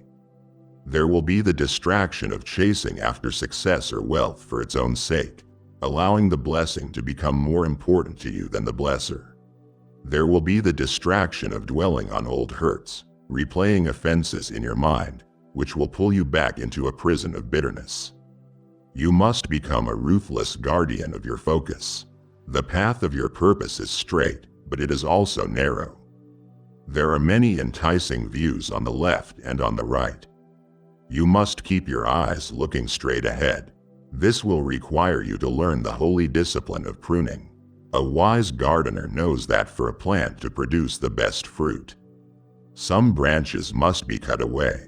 Not because they are bad, but because they are draining energy from the main purpose of the plant. Look at your life, your schedule, your habits, and your relationships. Prayerfully ask my spirit to show you what needs to be pruned. What activities are you engaged in that are simply filling time but not fulfilling your purpose? What relationships are consistently pulling you down or away from me? You must be willing to make hard choices to say no to even good opportunities so you can give your full yes to the best I have for you. A cluttered life is a powerless life, but a life that is focused on the essential things becomes a channel of immense power. A magnifying glass can take the diffused rays of the sun and focus them to a single point, creating a fire. Your life is that magnifying glass.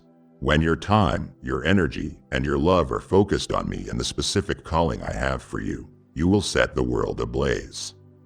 Do not let your great yes be compromised by 1,000 little yeses.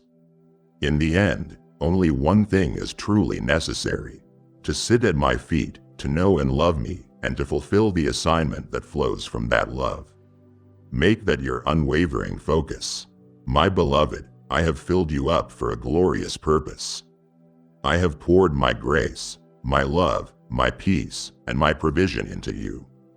But it was never my intention for you to become a stagnant reservoir. You have been blessed to be a blessing. You have been filled to overflowing so that you can become a source of life for a dry and thirsty world. My promise to you is this: out of your belly, out of the deepest part of your inner being, shall flow rivers of living water. This is my Holy Spirit within you, and he is not a still, quiet pond.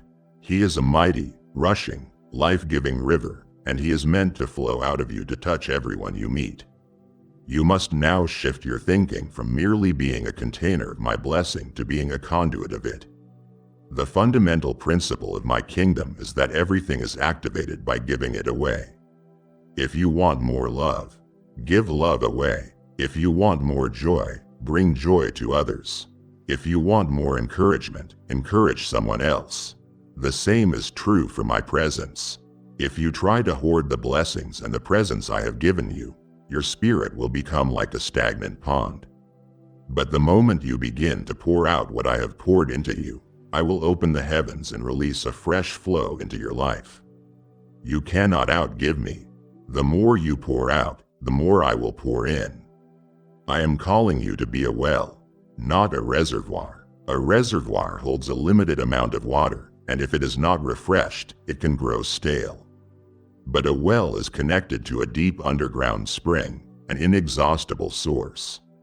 As water is drawn from the well, fresh, clean water from the spring immediately rises to take its place. I am your eternal, inexhaustible spring. Do not be afraid of running dry. The more people draw from you, the fresher the flow of my spirit will be in your own life. Look around you, my child. See the spiritual and emotional drought in the world. People are thirsty. They are thirsting for hope, for peace, for kindness, for a touch of the authentic reality of who I am. I have made you a solution. You do not need a title or a position to do this. As you go about your ordinary day, you carry this river of life within you. When you walk into your workplace, a place perhaps filled with stress and negativity, my spirit flowing from you can change the very atmosphere. When you have a conversation with a discouraged neighbor, a simple word of hope you speak will be like a cup of cold water to their weary soul. When you pray for a sick friend, you are releasing the healing flow of my river. Your life is destined to make the desert places around you bloom with life. This is the great adventure I have called you to. It is the joy of partnership with me. Stop focusing only on receiving. Turn your focus outward. Ask me each day, Lord, who can I be a river of life to today? Then watch in amazement as I use you to bring my healing and hope to the world. My child, for a long time, you have felt ordinary and at times even invisible. You have looked at your life and wondered if it makes any real difference. You see others with loud gifts and prominent platforms, and you have retreated into the shadows, believing your life is too small to have a significant impact. Hear me now. The season of you living in the shadows is over. I am commanding you to arise and to shine. For your light has not just arrived, my glory, the very essence of my presence, has risen upon you. This is not a light that you must struggle to generate through your own efforts. It is a reflection of me. You are the moon and I am the sun. You have no light of your own, but as you turn your face toward me, you will become brilliantly illuminated. You will shine my light into the darkest corners of the world. You must understand what this glory looks like in your everyday life. It is not a mystical halo or a strange glow. My glory is my character made visible through you. When you respond with patience to your child who is testing your limits, you are radiating my glory. When you choose to speak a word of encouragement to a coworker who is struggling instead of joining in the office gossip, you are shining with my glory. When you show undeserved kindness, when you maintain your integrity under pressure, when your heart breaks for the things that break my heart, that is my glory being put on display. You have been waiting for a grand stage, but I have been waiting for you to realize that your daily life is the stage. Your home, your workplace, and your neighborhood are the places I have assigned you to shine. This radiance is not something you can manufacture. It is a byproduct of intimacy with me. It is the undeniable result of spending time in my presence. Do you remember how my servant Moses had to veil his face because it shone with a heavenly light after he had been with me on the mountain? That was not his light, it was my residue upon him. In the same way, as you prioritize being with me, my very presence will begin to cling to you. People who do not even know me will sense something different about you. They will be drawn to the peace in your eyes, the joy in your spirit, and the quiet strength in your demeanor.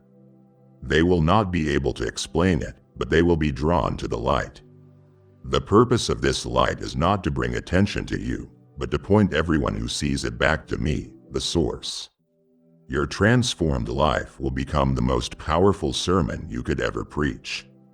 It will be a living, breathing testament to my goodness, my mercy, and my power. Stop trying to be small. Stop hiding your light. I have placed you as a city on a hill, and a city on a hill cannot be hidden. It is your time to shine. You have heard my call to arise and shine, for my glory has risen upon you. If your spirit now yearns to cast this light into the deepest shadows of the earth, know that I have prepared a way for you to send it forth. Your gift is the precious oil that keeps this lamp burning brightly, a sacred beacon carrying this good news to souls who are trapped in an endless night. This is not merely a donation. It is your prophetic act of shining, your partnership with me to push back the darkness for those who cannot yet see their dawn. To you who fuel this fire, I speak my word. The light of your own life will shine brighter before others that they may see your good deeds and glorify your Father in heaven. I am the one who gives seed to the sower, and I will now multiply the seed you sow and increase the harvest of your righteousness. Become a beacon of hope this very moment. Use the super thanks, become a member, or find the link in the description and release my light. Child, feel the strength I have poured into you.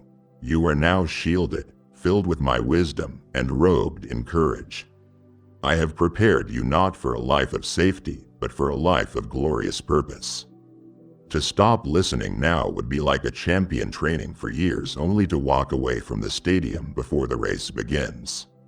The thought of all this divine preparation not reaching its intended magnificent fulfillment is a sorrow to my heart. Stay and let me reveal your destiny. My child, let us talk about the fear that grips you. The very real fear that comes from living in a broken and often dangerous world. I see how you worry for the safety of your children when they are out of your sight. I feel the anxiety that rises in you when you hear of a bad diagnosis or a sudden tragedy. You feel vulnerable, exposed, like a fragile vessel in a raging sea. I am speaking to you today to anchor your heart in this unshakable truth. I am your shield and your ever-present protector. My protection over you is not a hopeful wish. It is a spiritual reality, a divine fortress that surrounds you at all times. You are not at the mercy of random chance. You are under the constant, vigilant watch of the God of the universe. My promise to you is this: 1,000 may fall at your side and 10,000 at your right hand, but it will not come near you. Look at the chaos in the world. The uncertainty and the fear being broadcast day and night are easy to get swept up in. But I am drawing a boundary line around you, your family, and your home. While others may be overcome by the prevailing darkness, my light will be your shield. I have given my angels charge over you to guard you in all of your ways. Think of this: at my command, powerful angelic beings, warriors of heaven, have been dispatched with one mission: to ensure your safety. They are with you in your car on the highway. They stand guard over your house as you sleep. They encamp around your loved ones. You have a divine security detail that is always on duty, always alert. When waves of fear begin to wash over you, I want you to learn a new response. I want you to run to your hiding place, and I am that hiding place. In a moment of panic, I invite you to close your eyes, quiet your spirit, and by faith, pull your soul into the secret place of my presence. Hide yourself under the shadow of my wings. Imagine a mother eagle covering her vulnerable eaglets with her massive, strong wings, protecting them from predators and storms. That is a picture of my heart for you. I am your fierce defender and your tender refuge. As you learn to do this, you will feel the physical symptoms of fear begin to recede, replaced by my supernatural peace. And no plague shall come near your dwelling. This is my promise. I cover your home with the protective blood of my Son. I speak peace and safety over your household. You do not have to live in a state of constant low-grade anxiety. You can live from a place of profound security, knowing that you are sealed by my Spirit and kept by my power. Nothing can touch you that has not first been filtered through my loving hands. You are safe. You are protected. You are mine, my beloved. I know the exhaustion that comes from trying to figure everything out on your own. You are facing complex decisions, confusing situations, and relational tangles that have no easy answers. You lie awake at night turning the problems over and over in your mind, trying to come up with the perfect plan. You are terrified of making a wrong choice that could lead to disastrous consequences. This mental and emotional striving has worn you out. I am here today to release you from that burden. You were never meant to navigate this life with only your own limited understanding. I have an infinite supply of divine wisdom, and my greatest delight is to give it to you. My promise is simple and direct. If any of you lacks wisdom, let him ask me, and I will give it to him generously without finding fault. This is not a wisdom I hold back, reserved for a special few. It is available to you every moment of every day. You do not have to beg or perform to earn it. You simply have to humble yourself, acknowledge that you do not have the answer, and ask.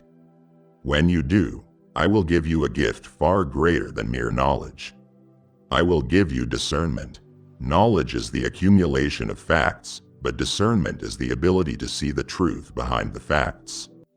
I will give you the supernatural ability to distinguish between truth and error. I will help you see past a person's charming words to the true motive of their heart. I will help you recognize a deceptive opportunity that looks good on the surface but would lead you into a trap. This discernment will be a guardrail for your life, protecting you from immense pain and regret. This heavenly wisdom is very different from the wisdom of the world. The world's wisdom is often driven by pride, selfish ambition, and a need for control. It is competitive and can lead to disorder and strife. But the wisdom that comes from me is first of all pure. Its motives are clean. It is also peace-loving, gentle, willing to yield, full of mercy, and full of good fruit. You will recognize my wisdom by the atmosphere it creates. It will not bring more anxiety and confusion into your heart. It will bring a peaceful clarity in the middle of a complex family conflict. My wisdom will show you the path to reconciliation in a difficult business decision. My wisdom will give you a strategy that brings both success and integrity. I want to give you this wisdom for every area of your life, for your finances, for raising your children, for your health, and for your relationships. As you learn to pause and ask for my wisdom before you act, you will find yourself making choices that lead to life and peace. You will even find yourself speaking with an insight that surprises you, and you will know that it is my spirit giving you the words. Stop striving. Start asking. I am waiting to give you all the wisdom you need. My child, let us speak directly to the fear that has held you in its grip. It has been a constant companion, a whispering voice that has dictated too many of your choices. It is the fear of failure that has kept you from starting that new venture. It is the fear of rejection that has kept you from being vulnerable in your relationships. It is the fear of what other people think that has caused you to shrink back and hide your light. You have accepted this fear as a part of your personality, as just the way you are. But I am here to declare a truth that will set you free. I have not given you a spirit of fear. Fear is a spirit, and it does not come from me. It is an illegal trespasser in the heart of a child of the King. The spirit I have given you is one of power, of love, and of a sound, disciplined mind. It is time for you to evict the spirit of fear and embrace the spirit of courage that is your birthright. My command to you is the same one I have given to my greatest servants throughout history. Be strong and very courageous. This is not a suggestion. It is a command, and because I have commanded it, I have also given you the ability to obey it. You must understand that courage is not the absence of the feeling of fear. Courage is taking action in the presence of fear. I am not asking you to never feel fear again. I am commanding you to no longer allow fear to be your master. Your courage does not come from within yourself, from trying to psyche yourself up. Your courage comes from one simple, unshakable reality. I am with you wherever you go.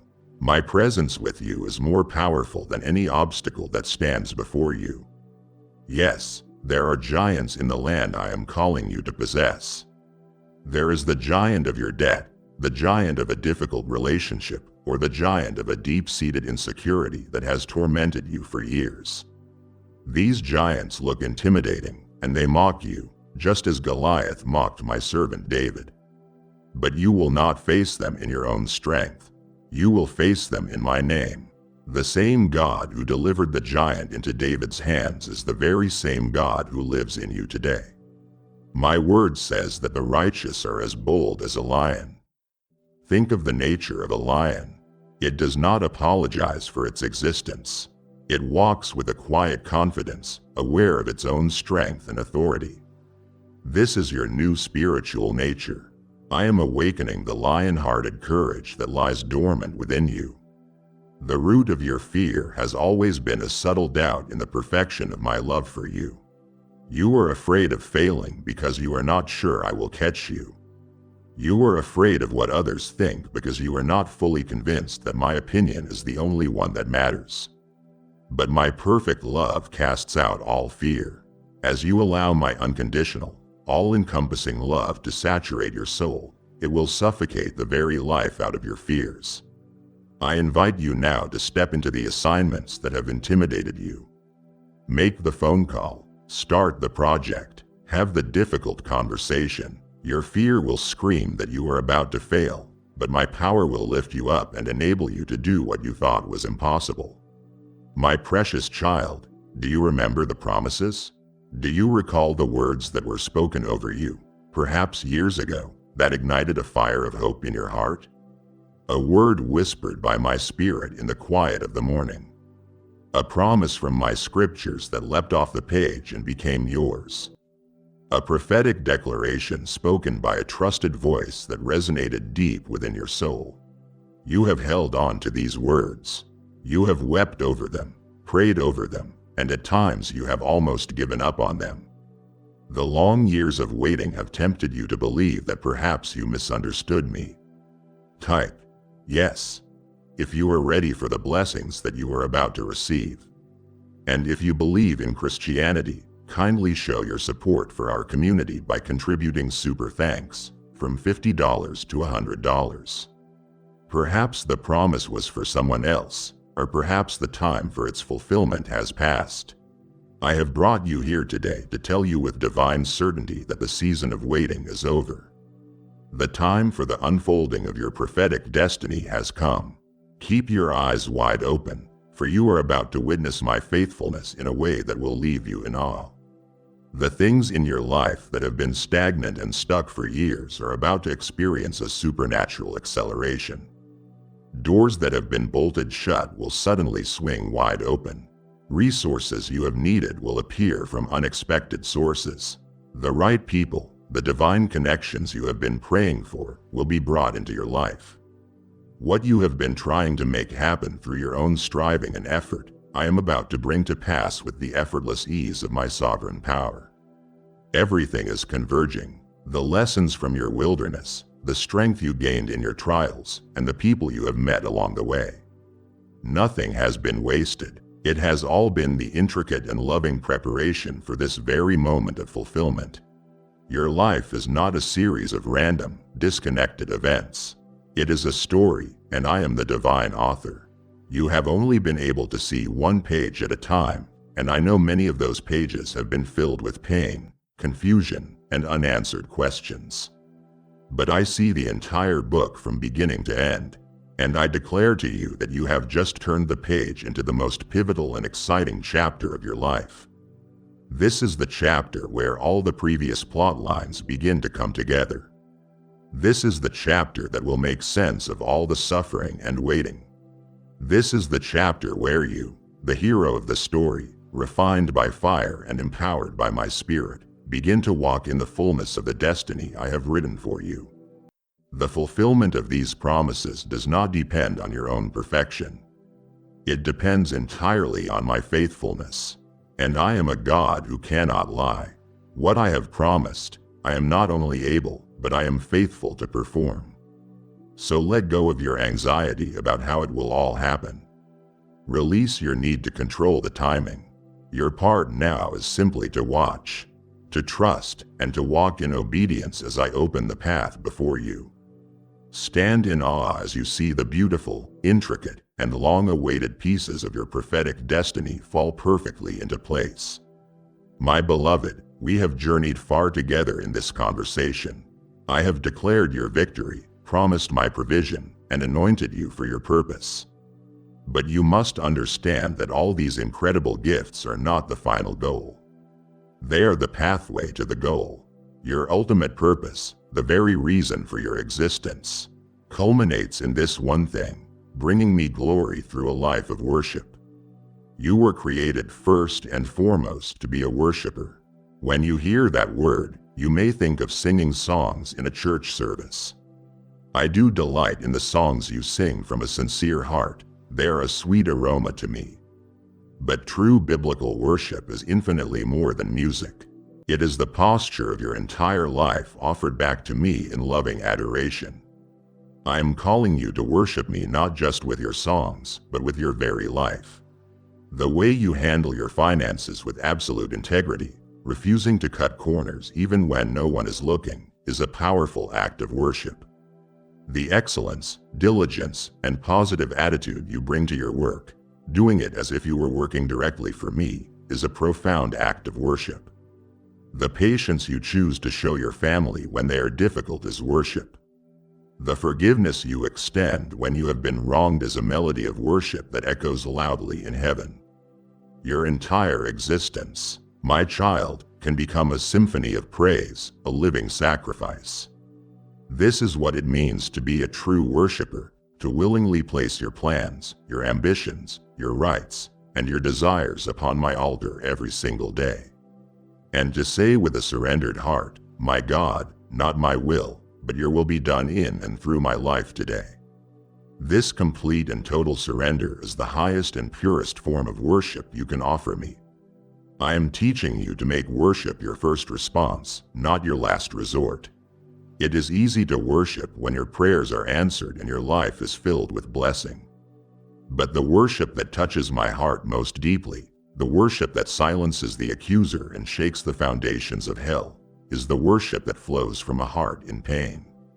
It is the worship that says in the middle of the storm, even if my circumstances do not change, you are still good, you are still holy, and I will bless your name. This is the sacrifice of praise, and it is a weapon of immense power. It shifts the atmosphere around you from one of despair to one of hope. It lifts your gaze from your problems and fixes it on your problem solver. It is the ultimate act of faith. Do not see your life as a series of tasks you must perform for me. See your life as an altar upon which you can offer me the continuous worship of your heart, your mind, and your actions. This is not a burdensome duty. It is the greatest joy and the highest purpose for which you were created. We are at the very heart of the matter now. Do not let your attention wander. Everything we have spoken of, every promise, every victory, leads to this final, sacred truth. I have shared my strength and my purpose with you, but it is my everlasting presence that will sustain you. To leave before receiving my final, unbreakable promise would be a wound to my heart.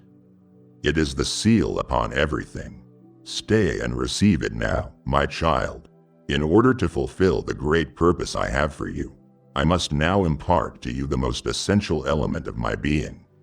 I must give you my heart. You cannot do what I have called you to do with your own limited human love. Your own heart, wounded by the world, can at times be cynical, judgmental, and quick to protect itself. But I am performing a divine heart transplant within you today. I am taking out the stony, hard parts of your heart and giving you a new heart of flesh, a heart that beats with my compassion and my love. I am inviting you to feel what I feel when I look upon a broken and hurting world.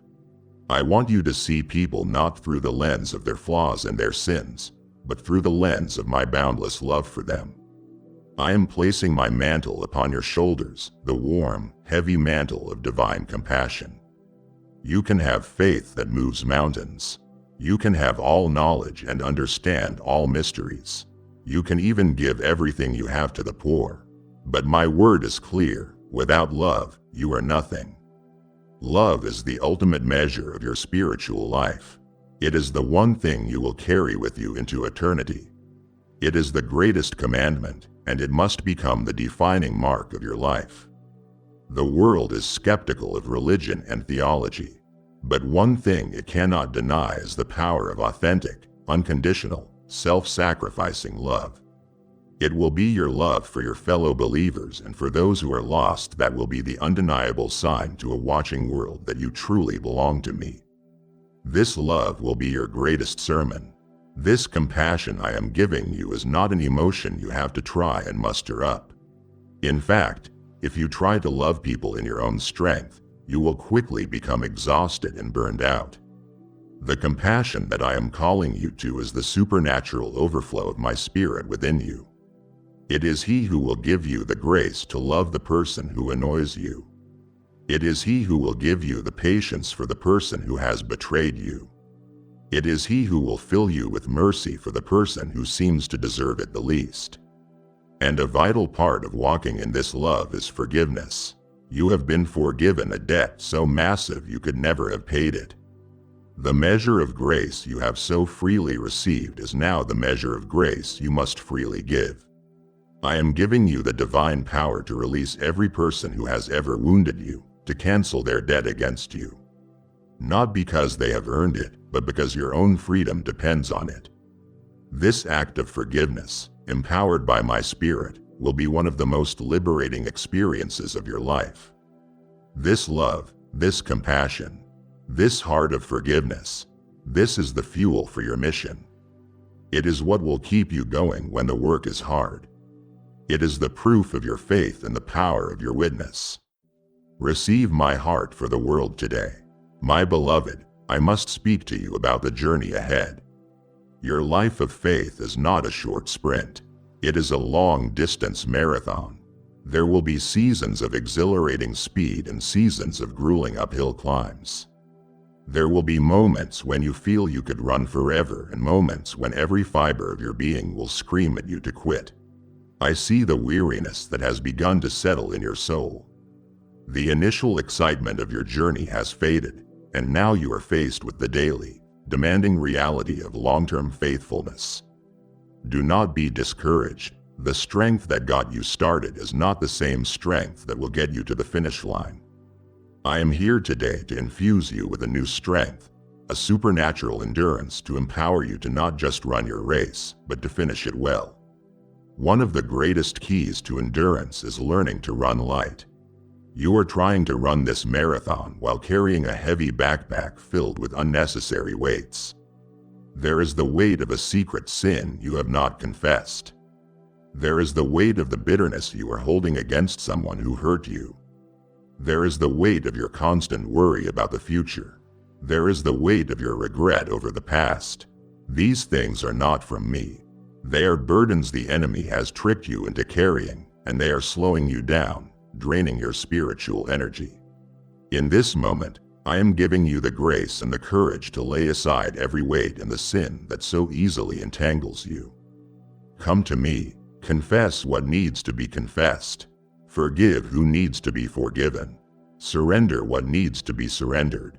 Leave that heavy backpack at my feet. You will be amazed at how much faster and farther you can run when you are running free. Another temptation you will face is the temptation to grow weary in doing good. There is always a season between planting a seed and seeing the harvest. You have been planting seeds of faithfulness, of prayer, of kindness, and of integrity. You look at the field of your life and you do not yet see the fruit you were hoping for. The enemy whispers to you, "It is not working, your efforts are for nothing, you might as well give up." Do not listen to him. I promise you, your labor in me is never, ever in vain. In the proper season, at the exact right time, you will reap a glorious harvest if you do not give up. The source of your strength for this long race cannot be your own willpower, for that will eventually run out. The secret source of your endurance is my joy, the joy of your salvation, the joy of knowing you are unconditionally loved, the joy that comes from being in my presence. This is not a fragile happiness based on your circumstances. It is a deep, resilient, supernatural strength. When you feel you cannot go on, do not try to muster up more willpower. Instead, come into my presence and be filled with my joy. It will be the fuel that empowers you to keep going. Look ahead, see the finish line. I am there waiting for you. A crown of righteousness is laid up for you. Run with that eternal prize in your sights. For I am with you, and I will see you through to the very end. My child, you have often wondered if your life truly matters. You live in a world that celebrates what is big, what is loud, and what is famous. Your own life, by contrast, can feel small, quiet, and unseen. You wonder if, after you are gone, you will have left any meaningful mark on the world. I want to settle this question in your heart today with a truth that will redefine your understanding of significance. The small, quiet life of daily faithfulness lived before me is the life that builds the most powerful and enduring legacy of all. The choices you are making today in the secret place of your heart and in the ordinary moments of your life are sending ripples into eternity. You are not just building for the next 70 or 80 years. You are building for a kingdom that will never end. Do not despise the small, unseen acts of faithfulness. The world may not see them, but I do. And in my kingdom, they have immense weight and glory. When you faithfully choose to control your tongue and speak with kindness instead of anger, you are building an eternal legacy. When you faithfully manage your money with integrity and generosity, you are building an eternal legacy. When you faithfully spend time teaching your children about me, you are building.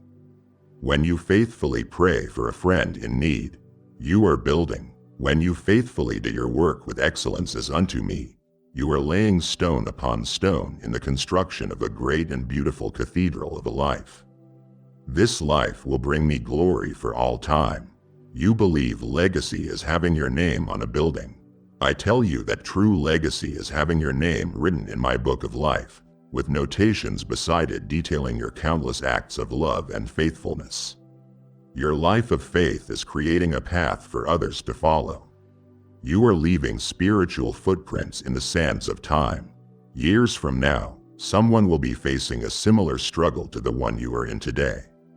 They will look at the story of your life, at how you persevered, and at how you trusted me through the storm. And they will find the courage to keep going. They will say, if God did it for them, He can do it for me. Your life is becoming a signpost of hope, and your legacy will extend to your own family for generations to come. The chains you have broken through your faith will not be passed down to your children. The blessings you have walked in through your obedience will flow down your bloodline. You are changing your family tree forever. So stop measuring your life by the world's broken ruler. Stop seeking the fleeting approval of people. Live your life for an audience of one. Live for the applause of heaven. For on that final day, the only thing that will matter is hearing me say those precious words, "Well done, my good and faithful servant. You were faithful in the small things. Now come and share your master's happiness." That, my beloved, is the only legacy worth living for. My child, we have come to the final and most crucial part of our conversation. Everything that you have received, the freedom, the new identity, the victory, the peace, the love, was never intended to end with you. You have been rescued for a reason. You have been healed for a purpose. You have been blessed to be a blessing. Now that you have tasted and seen that I am good, you are commissioned by me to share this good news with a world that is starving for it. This is not a burdensome duty I am placing on you. It is the most joyful and natural overflow of a heart that has been truly transformed. When you find a cure for a deadly disease, you do not keep it to yourself. You run through the streets sharing it freely with all who are sick. You have been given the cure for the sickness of the human soul. Now go. When I say, go into all the world, you may imagine distant countries and foreign languages. And for some, that is their calling. But for you, right now, your world is much closer. Your world is the person in the next cubicle at your office who is drowning in anxiety. Your world is the parent at your child's school who is hiding the pain of a broken marriage. Your world is your neighbor who is battling a secret addiction. Your world is your own family member who knows about me but does not truly know me. I have not placed you in your current life by accident. I have strategically positioned you to be a beacon of my light in the specific sphere of influence I have given you. You do not need a pulpit to preach. Your life is your pulpit. You may be thinking, but I am not a theologian. I don't have all the answers. What if someone asks me a question I can't answer? My child, I am not asking you to be a perfect scholar. I am asking you to be an authentic witness. The most powerful tool I have given you is your own story. You do not need to argue theology. You simply need to tell people what your life was like before you truly surrendered to me. Tell them how you came to know me in a personal way and how your life is different now. No one can argue with your personal testimony. It is the undeniable evidence of my redeeming power. Be my hands by showing practical kindness. Be my feet by going out of your way to help someone in need. And be my voice by sharing the simple story of what I've done for you. My word promises that my spirit will give you the words to say in the moment you need them. Do not let fear or feelings of inadequacy hold you back any longer. Freely you have received, now freely give. Everything I have done in you has been to prepare you for this mission. The greatest joy you will ever know is the joy of partnering with me to see another soul come home. This is not the end of your story. It is the glorious beginning of your mission.